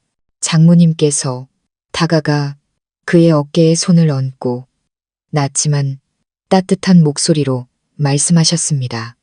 네가 바로 이 사진 속 아이이기 때문이다. 남아. 그는 얼어붙었고 온몸이 돌처럼 굳었습니다. 하은이는 조용히 서서 눈물만 흘렸습니다. 장모님은 떨리는 목소리로 말을 이으셨습니다. 미안하다. 내가 내게 30년이나 빚을 졌구나. 준호, 아니, 남이는 한 걸음 뒤로 물러섰습니다. 얼굴은 망연자실한 표정이었습니다. 당신이 제 아버지를 사랑했고 제 여동생을 낳은 그분이라는 말씀이십니까? 방 안은 죽은 듯이 고요했고 저 또한 숨이 막혔습니다. 하은이가 다가가 흐느끼며 말했습니다. 오빠가 내 오빠라고요? 준호는 아내를 바라보았습니다. 그 눈에는 만감이 교차했습니다. 그는 조용히 고개를 끄덕였습니다. 그리고 어린아이처럼 울음을 터뜨렸습니다. 세상에, 평생을 이 세상에 나 혼자라고 생각하며 살았는데 장모님은 그를 끌어안고 함께 흐느끼셨습니다. 더 일찍 너를 찾지 못해서 미안하다. 방 안은 온통 눈물바다가 되었습니다. 저는 그 모습을 조용히 지켜보며 심장이 조여오는 것을 느꼈습니다. 산산조각 났던 한 가족이 너무나 늦었지만 그래도 아직은 늦지 않게 서로를 되찾고 있었습니다. 그날 밤 세 사람은 식탁에 둘러앉아 밤새 이야기를 나누었습니다. 준호는 고아원에서의 어린 시절과 힘들게 일했던 지난 세월에 대해 이야기했습니다. 장모님은 그 이야기를 들으며 하염없이 눈물을 흘리셨습니다. 준호가 말했습니다. 대학 때 이름 모를 분에게서 학비 지원 편지를 받았어요. 이제야 그분이 어머니셨다는 걸 알겠네요. 원망하지 않아요, 어머니. 그저 감사할 따름입니다. 장모님은 흐느끼셨습니다. 나를 원망하지 않느냐? 그는 고개를 저었습니다. 아니요. 어른들에게는 다 각자의 사정이 있다는 걸 아니까요. 저는 그저 이제부터라도 남들처럼 어머니라고 한번 불러보고 싶을 뿐입니다. 하은이는 오빠를 끌어안고 떨리는 목소리로 말했습니다. 나한테 오빠가 생겼어. 이 말을 하려고 얼마나 오랜 세월이 걸렸는지. 장모님은 온화한 미소를 지으셨습니다. 떨리는 손으로 두 아이의 머리를 쓰다듬으셨습니다. 나는 이제 너희들이 친남매처럼 서로 아끼며 지내주기만 하면 된다. 그것이 내 평생 가장 큰 선물일 게다. 그날 밤 모두가 잠든 후 저는 툇마루에 앉아 희미한 달빛을 바라보았습니다. 마음속에서 이상한 감정이 피어올랐습니다. 애틋하면서도 따뜻한 감정이었습니다. 한 사람의 인생은 실수로 얼룩질 수 있지만 사랑하는 마음만 남아있다면 언제든 바로잡을 기회는 남아있는 법입니다. 다음 날 아침 저는 장모님께서 낡은 사진을 세액자에 넣어 벽에 거시는 것을 보았습니다. 사진 속에는 세 사람, 장모님과 강지환 씨, 그리고 어린 나미가 함께 서서 온화하게 웃고 있었습니다. 장모님은 말씀하셨습니다. 더 이상 숨기고 싶지 않다. 비록 늦었지만 이것이 나의 가족이다. 저는 미소 지으며 나지막이 대답했습니다. 잘하셨어요, 장모님. 아픔을 숨기는 건 그 아픔을 더 길게 만들 뿐이니까요. 마당에서는 하은이와 준호가 함께 화초에 물을 주고 있었습니다. 웃음소리가 정원 가득 퍼져나갔습니다. 저는 그 광경을 보며 마음이 구름처럼 가벼워지는 것을 느꼈습니다. 마침내 과거의 모든 조각들이 하나의 온전한 그림으로 맞춰진 것만 같았습니다. 준호 오빠가 장모님을 어머니로 모시게 된 후 작은 집은 한결 활기차졌습니다. 주말마다 오빠는 따끈한 빵과 과일을 사들고 와 몇 시간이고 앉아 어머니의 옛날 이야기를 듣곤 했습니다. 하은이도 훨씬 밝아져 진짜 여동생처럼 오빠 곁에서 제잘거렸습니다. 모든 것이 제자리를 찾았다고 생각했지만 운명은 아직 우리를 놓아주지 않았습니다. 어느 날 아침 제가 장모님의 법적 남편이었던 박정수 장인어른의 낡은 서랍장을 정리하다가 누렇게 바랜 신문지에 곱게 쌓인 낡은 통장 하나를 발견했습니다. 통장 표지에 적힌 글씨를 보고 저는 그 자리에 얼어붙었습니다. 수취인 강준호. 저는 제 눈을 의심했습니다. 통장은 거의 20년 전에 개설되었고 매년 누군가 꾸준히 돈을 입금했습니다. 총액은 1억 원이 넘는 결코 적지 않은 돈이었습니다. 그런데 입금자는 누구일까? 각 페이지 끝에 적힌 서명은 기이할 정도로 익숙했습니다. 박정수. 저는 의자에 주저앉았습니다. 심장이 거세게 뛰었습니다. 장모님의 남편, 평생을 아내에게 오해받았던 그 박정수 씨가 아내의 핏줄이 아닌 아들 준호를 남몰래 후원하고 있었던 겁니다. 저는 통장을 들고 툇마루로 나가 하은이와 장모님을 찾았습니다. 통장을 보자마자 장모님은 얼굴이 새하얗게 질려 떨리는 손으로 통장을 받아드셨습니다. 세상에 그 사람이었다니. 장모님은 한 장 한 장 넘기며 익숙한 서명을 볼 때마다 손가락을 떨었습니다. 그리고 그 옆에 적힌 메모, 내가 사랑하는 사람의 아들을 위해라는 글씨를 보았을 때 눈물을 쏟아내셨습니다. 그 사람은 처음부터 다 알고 있었어. 준호가 자기 아들이 아니라는 걸 알면서도. 하은이가 굳어서 물었습니다. 엄마, 그게 무슨 말씀이세요? 장모님은 떨리는 목소리로 고개를 끄덕였습니다. 나는 그 사람이 모른다고만 생각하며 숨겼는데 그는 내가 임신했을 때부터 이미 모든 걸 알고 있었어. 그러면서도 침묵했고 나와 결혼했으며 아무 일도 없었던 것처럼 나를 아껴주었지. 그리고 나미가 외국으로 보내졌다는 걸 알게 되자 사람을 시켜 남몰래 돈을 보냈던 거야. 저는 목이 메었습니다. 배신당했음에도 불구하고 핏줄도 섞이지 않은 아이를 묵묵히 지켜준 그 너그러운 남자의 모습에 존경심이 우러나왔습니다. 하은이는 소리내어 울기 시작했습니다. 아빠, 아빠는 정말 위대한 분이셨어. 엄마는 평생 아빠를 원망했는데 아빠는 뒤에서 준호 오빠를 챙기고 계셨구나. 장모님은 딸을 끌어안고 목이 맨 목소리로 말씀하셨습니다. 내가 잘못했다. 얘야, 내 인생 최고의 사람에게 내가 가장 큰 상처를 주었구나. 준호 오빠는 그동안 조용히 서 있다가 천천히 다가왔습니다. 통장을 받아들고 한참을 바라보더니 잠긴 목소리지만 또렷하게 말했습니다. 대학 때 낯선 분을 통해 몇 번 학비를 받은 적이 있었는데 그분이셨군요. 장모님은 의자 위로 쓰러지듯 주저앉아 비오듯 눈물을 흘리셨습니다. 그 사람은 단 한 번도 누구를 탓하지 않았어. 그저 묵묵히 모든 걸 채워주기만 했지. 집 안은 고요해졌습니다. 시계의 똑딱거리는 소리가 심장을 찢는 듯 했습니다. 하은이가 벌떡 일어나 제 손을 잡았습니다. 민준 오빠, 우리 아빠를 위해 무언가 해야 해. 아빠는 돌아가셨지만 마침내 모두가 진실을 알게 되었다는 걸 아셔야 해. 저는 두 남매를 보며 고개를 끄덕였습니다. 머릿속에 한 가지 생각이 스쳐 지나갔습니다. 평생을 묵묵히 희생만 하신 박정수 장인어른의 명예를 되찾아드려야 한다고. 그날 밤 온 가족이 다시 모였습니다. 제가 제안했습니다. 아버님을 위해 따로 제사를 올렸으면 합니다. 단지 추모하기 위해서가 아니라 이 모든 진실을 알리기 위해서요. 아버님은 영원히 오해받으실 분이 아니라 감사받으실 자격이 있는 분입니다. 장모님은 흐느끼며 고개를 끄덕이셨습니다. 그래, 그래야지. 나는 그 사람에게 사과 한마디 빚을 졌어. 사흘 후 집에서 작은 제사가 열렸습니다. 가까운 이웃들이 모두 찾아왔습니다. 하은이가 향을 피우자 준호 오빠가 그 옆에 서서 떨리는 목소리로 축문을 읽었습니다. 저는 강준호입니다. 어린 시절 아버님의 도움을 받았던 사람으로서 오늘 머리 숙여 감사의 인사를 올립니다. 집안은 죽은 듯 고요했고 처마 끝에 떨어지는 빗방울 소리만이 들렸습니다. 장모님께서 일어나 남편의 영정사진을 바라보셨습니다. 눈물은 하염없이 흘렀지만 목소리는 그 어느 때보다 단단했습니다. 여보, 나는 내가 세상에서 가장 불행한 사람인 줄 알았어요. 하지만 알고 보니 가장 많이 참고 견딘 사람은 바로 당신이었군요. 당신은 나를 사랑했고 내 딸을 사랑했으며 당신의 핏줄이 아닌 아이까지 사랑했어요.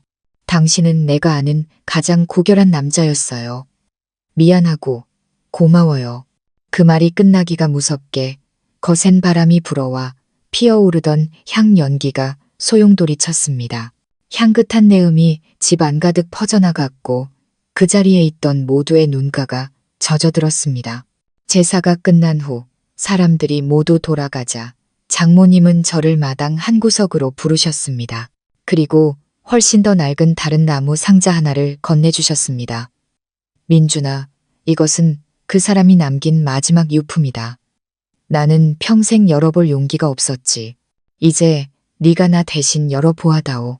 저는 조심스럽게 뚜껑을 열었습니다. 안에는 짧은 편지 한 통과 젊은 시절의 박정수 장인어른이 두 사람 곁에 서서 찍은 사진이 있었습니다. 한 명은 남자아이였고 다른 한 명은 긴 머리를 한 채 웃고 있는 여자였습니다. 그 여자는 다름 아닌 윤서희였습니다. 저는 편지를 읽었습니다. 한 줄 한 줄 읽어 내려갈수록 심장이 조여왔습니다. 미숙 씨, 나는 하은이가 내 핏줄이 아니라는 걸 알고 있어. 하지만 그 아이가 웃는 모습을 보면 도저히 미워할 수가 없었어. 내가 침묵을 택한 것은 당신을 사랑하기 때문이고 당신이 평안해야 나도 마음이 놓일 수 있다는 걸 알기 때문이오. 지환 씨의 아들에 대해서는 나 또한 그 행방을 찾았소. 어머니를 잃고 힘들게 살고 있더군. 내가 돈을 보낸 것은 누구의 잘못을 대신 갚기 위해서가 아니라 죄 없는 아이가 어른들의 죄를 대신 짊어지는 것을 원치 않았기 때문이오. 만약 언젠가 당신이 모든 것을 알게 되더라도 제발 울지 마시오. 나는 그저 그때가 되면 당신이 평안하게 살기를 바랄 뿐이오. 편지를 다 읽고 저는 아무 말도 할 수 없었습니다. 장모님은 울음을 터뜨리며 떨리는 손으로 사진을 쓰다듬었습니다. 목소리가 갈라졌습니다. 그 사람은 모든 걸 알면서도 단 한마디도 하지 않았어. 내가 평생 그 사람에게 빚을 졌구나. 하은이가 무릎 꿇고 어머니의 손을 잡았습니다. 엄마, 이제 그만 우세요. 아빠는 엄마가 죄책감 느끼는 걸 원치 않으세요. 그저 엄마가 행복하게 사시길 바라실 거예요. 준호 오빠가 어머니의 어깨에 손을 얹고 나지막이 말했습니다. 아버지는 저를 낳아주시진 않았지만 살게 해주셨습니다. 저에게는 그것만으로도 충분합니다. 장모님은 두 아이를 바라보셨습니다. 눈물은 미소와 뒤섞여 흘렀습니다. 아마도 이것이 그 사람이 남긴 복인가 보다. 그 사람이 남을 아꼈으니 하늘이 다시 그를 아껴주는 것이겠지. 툇마루 너머로 저녁 햇살이 노랗게 물들고 있었습니다. 제사상 위 장인어른의 영정 사진이 빛을 반사하며 마치 미소 짓는 것처럼 보였습니다. 저는 주위를 둘러보았습니다. 하은이는 어머니의 어깨에 머리를 기대고 있었고 준호 오빠는 조심스러운 손길로 향로를 정리하고 있었습니다. 모든 것이 평범했지만 이상하리만치 따뜻했습니다. 그 순간 저는 가장 깊은 진리를 깨달았습니다. 진정으로 용서할 수 있는 사람이 가장 강한 사람이라는 것을. 박정수 씨는 모든 것을 용서했습니다. 아내를 배신한 남자를, 핏줄이 아닌 아이를, 그리고 심지어 자신의 운명까지도. 밤이 깊어지고 온 가족이 잠들었을 때 저는 다시 향을 피웠습니다. 향 연기 속에서 저는 묵묵하고 온화했던 장인어른의 모습이 보였다가 이내 밤의 따스한 빛 속으로 사라지는 것을 보았습니다. 제가 나지막이 말했습니다. 아버님, 제가 아버님을 대신해서 이 두 여인을 평생 잘 지키겠다고 약속합니다. 촛불이 흔들렸고 가벼운 바람이 불어와 타다 남은 향에 재를 하트 모양으로 구부렸습니다. 저는 그 약속이 그에게 닿았음을 알 수 있었습니다. 박정수 장인어른의 추모 제사가 끝난 지 한 달여가 흐른 뒤 장모님 댁의 삶은 서서히 평온을 되찾았습니다. 아침이면 저는 여전히 하은이를 출근시켰고 저녁에는 준호 오빠가 어머니와 식사를 하러 들렀으며 장모님은 툇마루 앞에 국화 몇 포기를 더 심으셨습니다. 모든 것이 제자리를 찾은 듯 했지만 그때 한 남자가 나타나 우리 모두를 경악하게 만들었습니다. 그날은 유난히 햇볕이 뜨거웠습니다.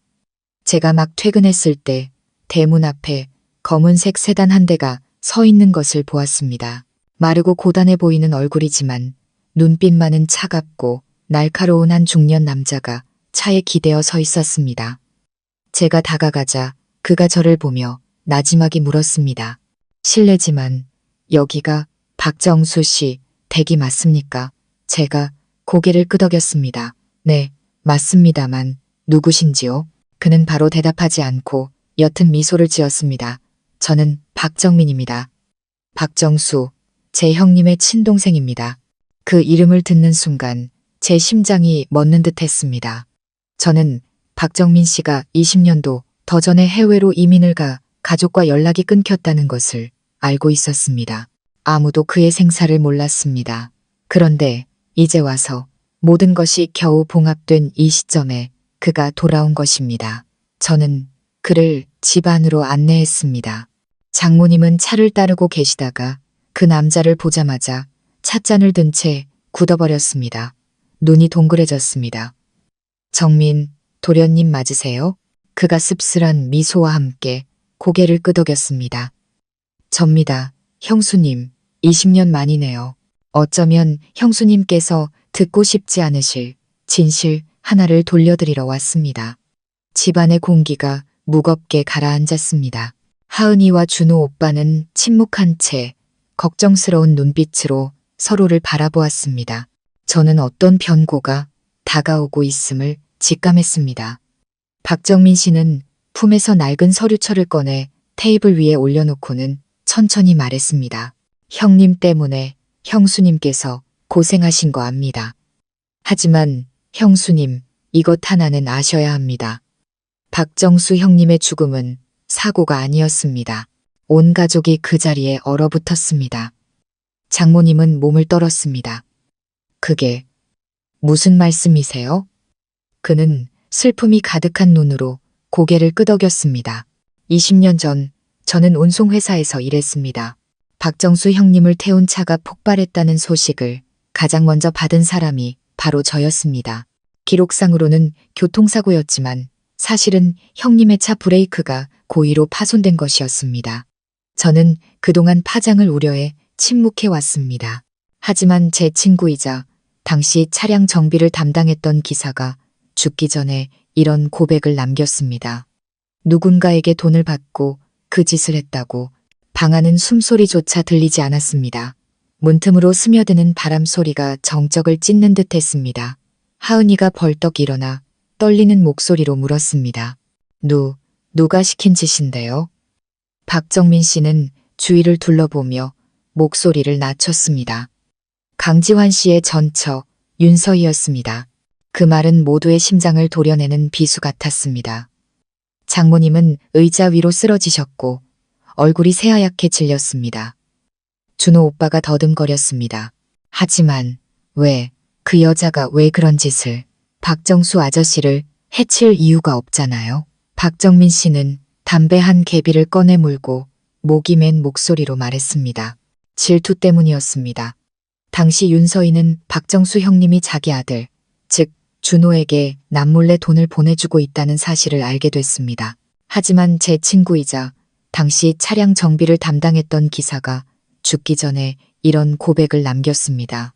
누군가에게 돈을 받고 그 짓을 했다고. 방 안은 숨소리조차 들리지 않았습니다. 문틈으로 스며드는 바람 소리가 정적을 찢는 듯 했습니다. 하은이가 벌떡 일어나 떨리는 목소리로 물었습니다. 누가 시킨 짓인데요? 박정민 씨는 주위를 둘러보며 목소리를 낮췄습니다. 강지환 씨의 전처 윤서희였습니다. 그 말은 모두의 심장을 도려내는 비수 같았습니다. 장모님은 의자 위로 쓰러지셨고 얼굴이 새하얗게 질렸습니다. 준호 오빠가 더듬거렸습니다. 하지만 그 여자가 왜 그런 짓을, 박정수 아저씨를 해칠 이유가 없잖아요. 박정민 씨는 담배 한 개비를 꺼내 물고 목이 맨 목소리로 말했습니다. 질투 때문이었습니다. 당시 윤서희는 박정수 형님이 자기 아들, 즉 준호에게 남몰래 돈을 보내주고 있다는 사실을 알게 됐습니다. 아무도 엄마 탓하지 않아요. 아빠가 살아계셨어도 엄마가 평안하시길 바라셨을 거예요. 준호 오빠가 장모님의 어깨를 잡고 단호하게 말했습니다. 그 여자는 이미 죽었고 죗값도 치렀어요. 어머니, 마음까지 따라 죽지는 마세요. 하지만 장모님은 어린아이처럼 계속 우셨습니다. 저는 그 모습을 보며 심장이 아팠습니다. 평생을 후회 속에 살아온 이 여인의 심장에 또 하나의 비수가 꽂힌 것입니다. 잠시 후 박정민 씨는 가방을 열어 또 다른 봉투를 꺼냈습니다. 이것은 박정수 형님의 유언장입니다. 제가 은행에서 막 찾아왔습니다. 형수님과 두 아이에게 남긴 재산이 담겨 있습니다. 형님은 분명히 적으셨습니다. 만약 나에게 불행이 닥친다면 정민이 네가 모든 것을 미숙에게 전해주어 아이들을 키울 수 있도록 해다오. 나는 그저 그들이 평안하게 살기를 바랄 뿐이다. 장모님은 떨리는 손으로 봉투를 열었습니다. 안에는 유언장과 손으로 쓴 개인적인 편지가 들어 있었습니다.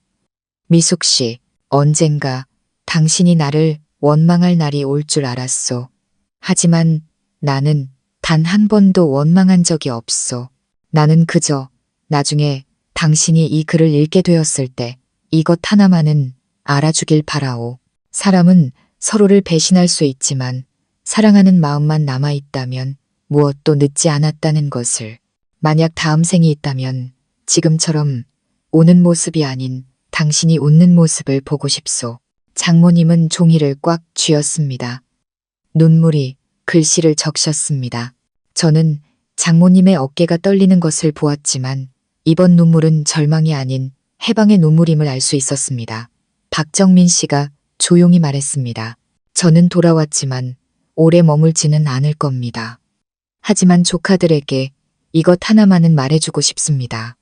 제 형님은 증오가 아닌 사랑 때문에 돌아가셨다는 것을. 그러니 부디 형님이 편히 쉴 수 있도록 살아가 주십시오. 하은이가 일어나 흐느끼며 말했습니다. 약속할게요. 작은아버님. 평생 아버님의 은혜를 잊지 않을게요. 박정민 씨는 미소 지으며 저를 바라보았습니다. 그리고 민준 군. 형님께서 당부하셨습니다. 만약 나를 대신해 그들을 지켜줄 만한 남자가 있다면 그에게 맡겨라. 이제야 저는 그 사람이 바로 자네라는 걸 알겠습니다. 저는 그저 고개를 숙일 뿐 목이 메어 아무 말도 할 수 없었습니다. 떠나기 전 박정민 씨는 제게 작은 쪽지 하나를 건넸습니다. 박정수, 핏줄이 아닌 아이들을 위한이라는 이름의 자선기금 계좌번호가 적혀 있었습니다. 형님께서 살아계실 때 만드신 기금입니다. 매년 고아들을 돕기 위해 돈을 보내셨죠. 이제 이것을 자네와 하은이에게 맡기겠습니다. 형님을 대신해 그분이 미처 다하지 못한 일을 계속해 주십시오. 저는 그의 손을 꼭 잡고 나지막이 말했습니다. 약속하겠습니다. 그의 차가 대문 밖으로 사라질 때 장모님은 툇마루에 서서 멀어지는 차를 바라보며 속삭이셨습니다. 고맙습니다. 도련님. 비록 늦었지만 진실을 알려주셔서 고맙습니다. 저녁 바람이 감나무 사이를 스치며 잎사귀들이 사각거리는 소리를 냈습니다. 마치 옛사람이 속삭이는 듯했습니다. 장모님은 남편의 영정사진을 올려다보며 눈물 속에서 희미하게 미소 지으셨습니다. 마침내 당신이 왜 침묵을 택했는지 알겠어요. 진정한 사랑은 때로는 말이 아니라 그저 충분한 너그러움만으로도 전해지는 거였군요. 저는 하은이의 손을 꼭 잡았고 준호 오빠는 조용히 향을 하나 더 피웠습니다. 피어오르는 향 연기 속에서 박정수 장인어른의 모습이 온화하게 미소 짓는 듯 보였습니다. 저는 그 순간 모든 원한과 오해 그리고 후회가 바람에 실려 사라졌음을 알았습니다. 박정민 작은아버님이 떠난 후 우리 집은 조용하지만 더 따뜻한 일상을 보냈습니다. 장모님은 점차 건강을 회복하셨고 아침마다 텃밭에서 채소를 따고 가족을 위해 차를 끓이셨습니다. 하은이는 더 많이 웃었고 준호 오빠는 아이의 직장을 고향 근처로 옮겨 어머니를 돌보기 시작했습니다. 모든 것이 제자리를 찾았다고 생각했습니다. 그러던 어느 운명적인 밤, 제가 박정수 장인어른의 영정 액자 뒤에 숨겨진 유언장 한 페이지를 발견하기 전까지는요. 그날은 정전이었습니다. 저는 손전등으로 집안을 비추며 두꺼비 집을 찾고 있었습니다. 불빛이 제사상 위나무 액자를 스쳐 지나갔습니다. 장인어른의 영정사진이 걸려있는 그 액자였습니다. 문득 액자 모서리가 살짝 튀어나와 있는 것을 보았습니다. 마치 누군가 한 번 열었던 것처럼요. 불길한 예감에 저는 조심스럽게 유리를 떼어냈습니다. 뒤에는 시간에 따라 누렇게 바랜 종이가 넉 장으로 접혀 있었습니다. 모서리에는 익숙한 글씨가 적혀 있었습니다. 가족이 평안을 되찾기 전에는 절대 공개하지 말 것. 저는 떨리는 손으로 종이를 펼쳤습니다. 박정수 장인어른의 필체였습니다. 한 글자 한 글자 정성스럽게 부드러우면서도 힘있게 쓰여 있었습니다. 만약 누군가 이 글을 읽는다면 이는 가족의 모든 오해가 풀렸다는 의미일 것이다. 그녀는 형님이 아직도 형수님을 사랑해서 그런 짓을 한다고 생각했죠. 모든 것을 파괴하고 싶었던 겁니다. 그리고 형님이 형수님과 화해하기 위해 찾아가려 한다는 걸 알게 되자 사람을 시켜 브레이크를 고장낸 겁니다. 아무도 말을 잇지 못했습니다. 장모님은 얼굴을 감싸쥐고 하염없이 눈물을 쏟아내셨습니다. 흐느끼셨습니다. 세상에 그 사람이 나 때문에 죽은 거였어.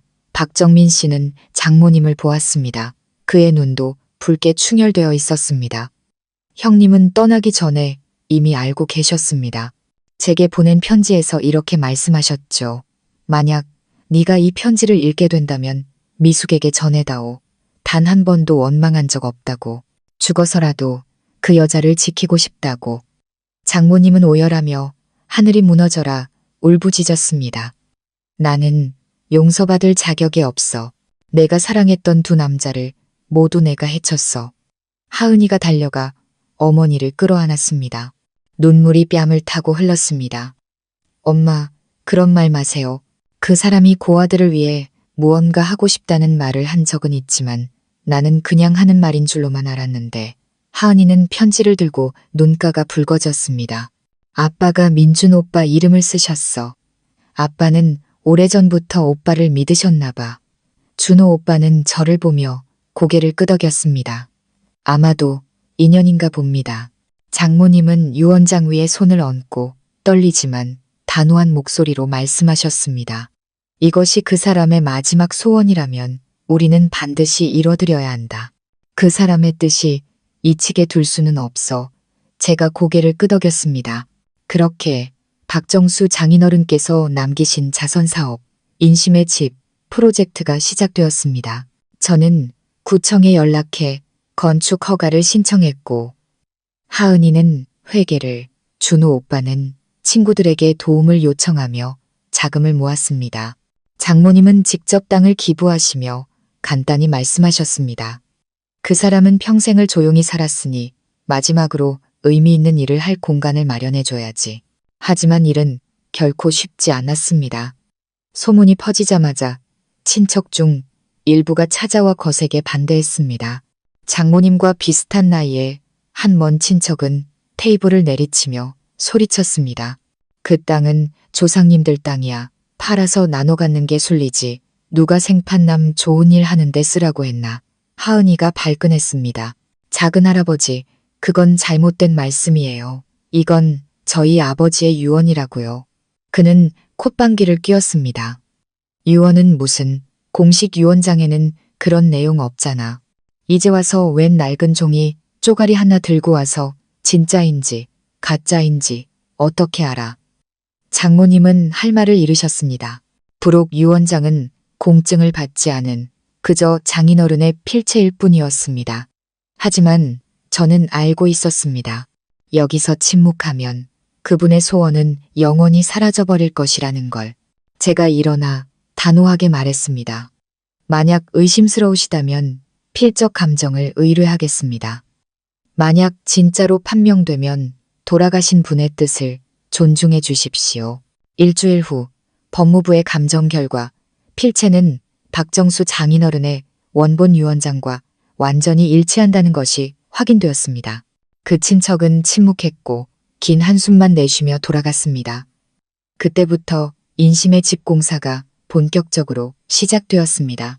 비록 작은 땅이었지만 온 가족이 힘과 마음을 모았습니다. 저는 직접 설계도를 그렸고 준호 오빠는 동료들에게 건축 자재 지원을 요청했으며 하은이는 서류 작업을 도맡았습니다. 장모님은 매일 인부들을 위해 밥을 지어 나르셨습니다. 3개월 후 작은 3칸짜리 집이 완성되었습니다. 대문 위에는 저희가 그분이 꿈꿨을 문구를 새겼습니다. 인심의 집, 사랑이 시작되는 곳. 개관식 날 이웃들이 많이 찾아왔습니다. 옆마을의 고아들이 집으로 초대되어 제잘거리며 웃고 떠들었습니다. 그 순진무구한 얼굴들을 보며 장모님은 목이 메어 손등 위로 눈물을 떨어뜨리셨습니다. 여보, 당신의 소원이 이루어졌어요. 오후 해가 질 무렵 한 노신사가 자전거를 타고 와 자신을 박정수 장인어른의 옛 스승이라고 소개했습니다. 그는 온화하게 웃었습니다. 정수군이 내게 말한 적이 있소. 만약 자신을 대신해 미숙 씨를 돌봐줄 사람이 있다면 그건 분명 인자한 마음을 가진 사람일 거라고. 오늘 내가 그 사람을 보았구려. 그 말을 듣고 제 코끝이 찡해졌습니다. 저는 깨달았습니다. 제가 우연히 하은이를 만나 이 가족과 인연을 맺게 된 모든 것이 결코 우연이 아니었다는 것을. 모든 것이 인과응보로 가득 찬 하나의 예정된 길이었던 겁니다. 그날 밤 모두가 잠든 후 저는 툇마루에 앉아 불이 켜진 인심의 집을 바라보았습니다. 아이들은 마당에서 뛰어놀고 있었고 그 웃음소리가 바람을 타고 퍼져나갔습니다. 안에서는 장모님께서 낮고 따뜻한 목소리로 자장가를 불러주고 계셨습니다. 저는 혼잣말처럼 나지막이 읊조렸습니다. 박정수 아버님, 제가 해냈습니다. 갑자기 거센 바람이 불어와 처마에 매달린 풍경이 댕그랑 소리를 냈습니다. 제가 고개를 들어보니 하늘은 높고 달은 밝았습니다. 그리고 저는 마치 그분이 부드럽고 평온하게 미소 짓고 계신 것만 같은 기분을 느꼈습니다. 다음날 아침 제가 출근 준비를 할 때 하은이가 저를 부르며 장모님께서 간직하고 계시던 나무 상자에서 찾은 낡은 사진 한 장을 건넸습니다. 사진 속에는 박정수 장인어른께서 낯선 남자아이와 함께 서 계셨습니다. 그런데 그 아이의 얼굴이 저와 너무나도 닮아 있었습니다. 사진 밑에는 이런 글귀가 적혀 있었습니다. 이 아이는 내 가장 친한 친구의 아들이다. 만약 이 아이가 훗날 훌륭한 사람으로 자란다면 우리 집에 복을 가져다 줄 것이라 믿는다. 저는 그 자리에 얼어붙었습니다. 손이 떨렸습니다. 하은이가 놀라서 물었습니다. 오빠, 이 아이 알아? 저는 마른 침을 삼켰습니다. 심장이 미친 듯이 뛰었습니다. 아마도 우리 아버지인 것 같아. 방 안은 갑자기 조용해졌습니다. 하은이는 눈을 동그랗게 뜨고 저를 바라보았고 툇마루 구석에 계시던 장모님께서 천천히 돌아보셨습니다. 장모님은 떨리는 목소리로 물으셨습니다. 민준아, 방금 뭐라고 했느냐? 제가 고개를 들었습니다. 목이 메었습니다. 제 아버지가 박정수 아버님의 옛 제자셨습니다. 아마도 저희는 아주 오래전부터 인연이었나 봅니다. 장모님은 손으로 입을 막고 눈물을 쏟아내셨습니다. 장모님은 속삭이셨습니다. 그랬구나. 모든 것이 정해져 있었던 거구나. 그 사람은 사람을 잘못 보지 않았어. 밖에서는 새로운 햇살이 감나무 사이로 쏟아져 내렸습니다. 그 빗줄기는 마치 비단처럼 인심의 집비를 덮고 있었습니다. 저는 장인어른의 영정 사진을 올려다보았습니다. 마음속에서 형언할 수 없는 감동이 차올랐습니다. 모든 것이 인연이라는 한 단어로 귀결되었습니다. 모든 사람과 모든 실수와 모든 용서를 연결하여 상처를 은혜로 바꾸어 놓은 그 기묘한 끈. 인심의 집이 문을 연 지 1년 후 장모님의 작은 정원은 다른 모습이 되었습니다. 툇마루 앞 감나무는 이제 훌쩍 자라 푸른 잎이 무성했고 그 아래에는 낡은 나무 의자가 놓여 있었습니다. 우리 가족 3대가 매일 오후 함께 앉는 그 자리였습니다. 마지막 햇살이 나무십 사이로 스며들어 장모님의 흰머리와 하은이와 준호 오빠의 어깨를 지나 제 얼굴 위에서 조용히 멈추었습니다. 모든 것이 수년간 모두가 꿈꿔왔던 평온함 속에 녹아들고 있었습니다. 저는 인심의 집 아이들이 마당에서 뛰어노는 모습을 바라보았습니다. 천진난만한 웃음소리가 온 집안에 퍼져나갔습니다. 장모님은 아이들을 바라보며 입가에 온화한 미소를 지으셨습니다. 장모님은 나지막이 느리지만 따뜻한 목소리로 말씀하셨습니다. 정수 씨가 살아있을 때 늘 말했지. 사람은 과거로 돌아가 살 수는 없지만 오늘을 더 착하게 살아감으로써 과거를 바로잡을 수는 있다고. 이제야 그 말뜻을 알겠다. 용서야말로 인과응보에 대한 가장 좋은 대답이었구나. 하은이는 어머니의 어깨에 머리를 기대었습니다. 그 눈망울이 촉촉했습니다. 엄마는 해내셨어요. 아빠도 분명 웃고 계실 거예요. 수십 년을 떠돌았던 준호 오빠는 어머니의 무릎을 가볍게 쓰다듬으며 옆에 앉았습니다. 저도 마찬가지예요. 어머니 덕분에 제 뿌리를 알게 됐어요. 더 이상 마음이 텅 빈 것 같지 않아요. 장모님은 두 아이를 바라보며 떨리는 목소리로 말씀하셨습니다. 나는 모든 걸 잃었다고 생각했는데 결국 내게는 준호네가 있고 하은이가 있고 그리고 민준이까지 있구나. 아마도 하늘이 내게 다시 시작할 기회를 주셨나 보다. 저는 장모님을 바라보며 형언할 수 없는 감정에 휩싸였습니다. 그토록 많은 풍파를 겪으셨음에도 여전히 따뜻한 마음을 간직한 여인이었습니다. 제가 조용히 말했습니다. 장모님, 인심의 집에 이제 8명의 아이들이 있습니다.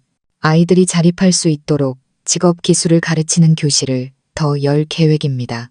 이것이 박정수 아버님의 소원이니 저희가 끝까지 해내겠습니다. 장모님은 눈물을 머금은 채 고개를 끄덕이셨습니다.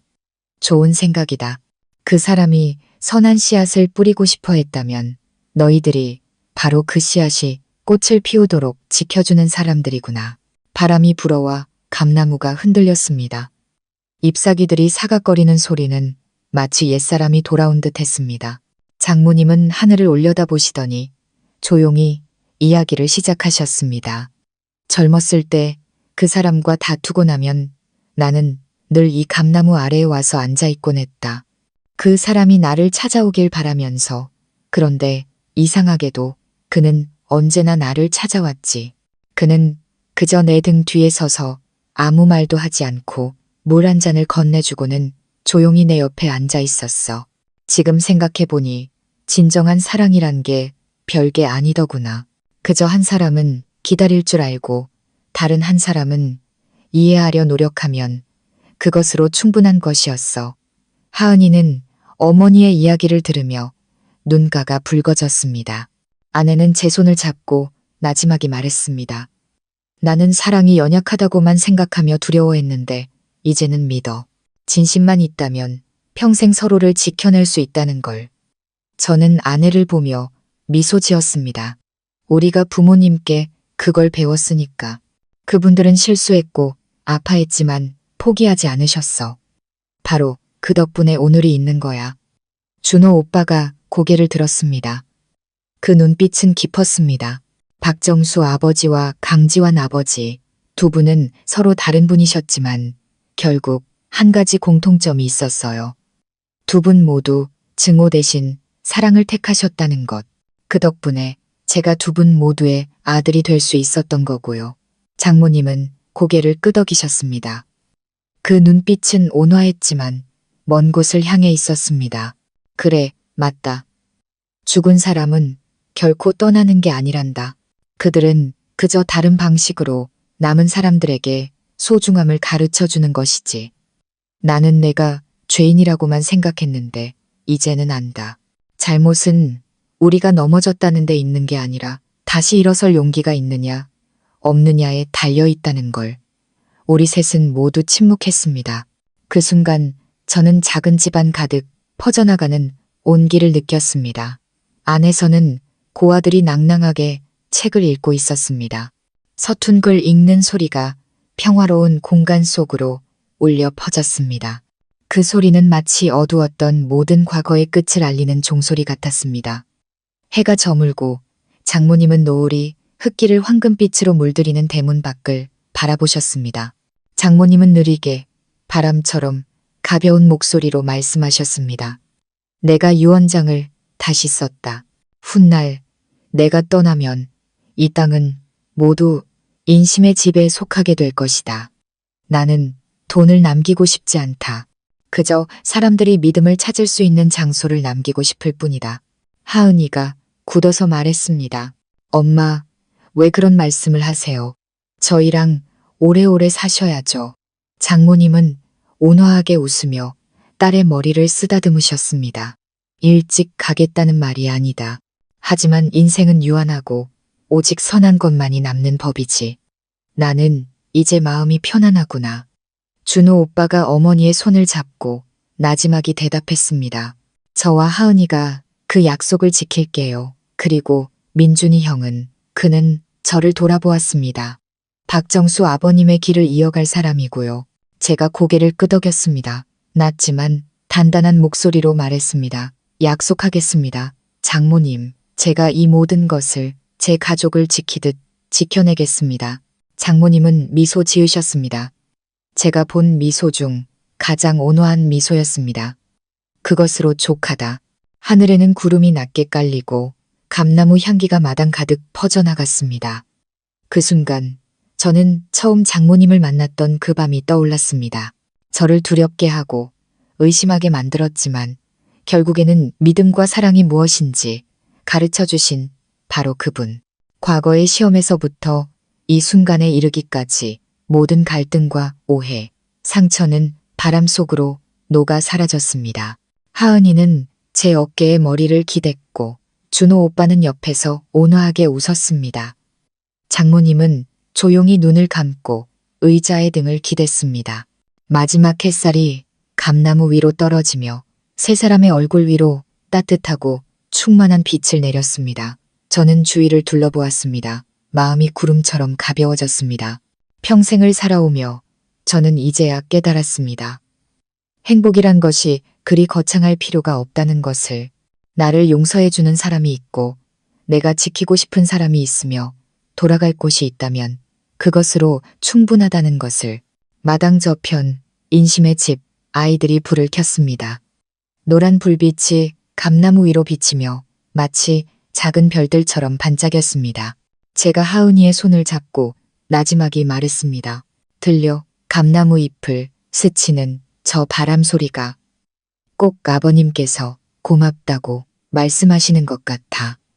하은이는 눈물 속에서 미소 지으며 제 손을 더 꽉 잡았습니다. 장모님은 조용히 눈을 뜨고 불빛이 있는 곳을 바라보며 아주 가벼운 목소리로 말씀하셨습니다. 그래, 그분이 고맙다고 하시는구나. 그리고 나는 다시 한번 살아갈 기회를 준 이 세상에 고맙다. 저녁바람이 불어와 감나무 향기가 온 집안에 퍼져나갔습니다. 제사상 위, 향, 연기가 부드럽게 피어올라 마치 남은 사람들을 감싸 안는 팔처럼 얇은 원을 그렸습니다. 그리고 그 순간 저는 모든 것이 온전해졌음을 알았습니다. 더 이상 빚도 원망도 없이 오직 사랑만이 남아있음을. 사람과 사람이 서로를 용서하고 다시 시작하게 만드는 유일한 힘. 시청자 여러분, 만약 오늘 이야기가 여러분의 마음에 와 닿으셨다면 가족 이야기 채널을 구독해 주시고 좋아요와 함께 여러분의 감상을 댓글로 남겨주세요. 여러분의 소중한 한마디 한마디가 저희가 더 의미 있고 따뜻한 사람 사는 이야기를 전해드리는데 큰 힘이 됩니다.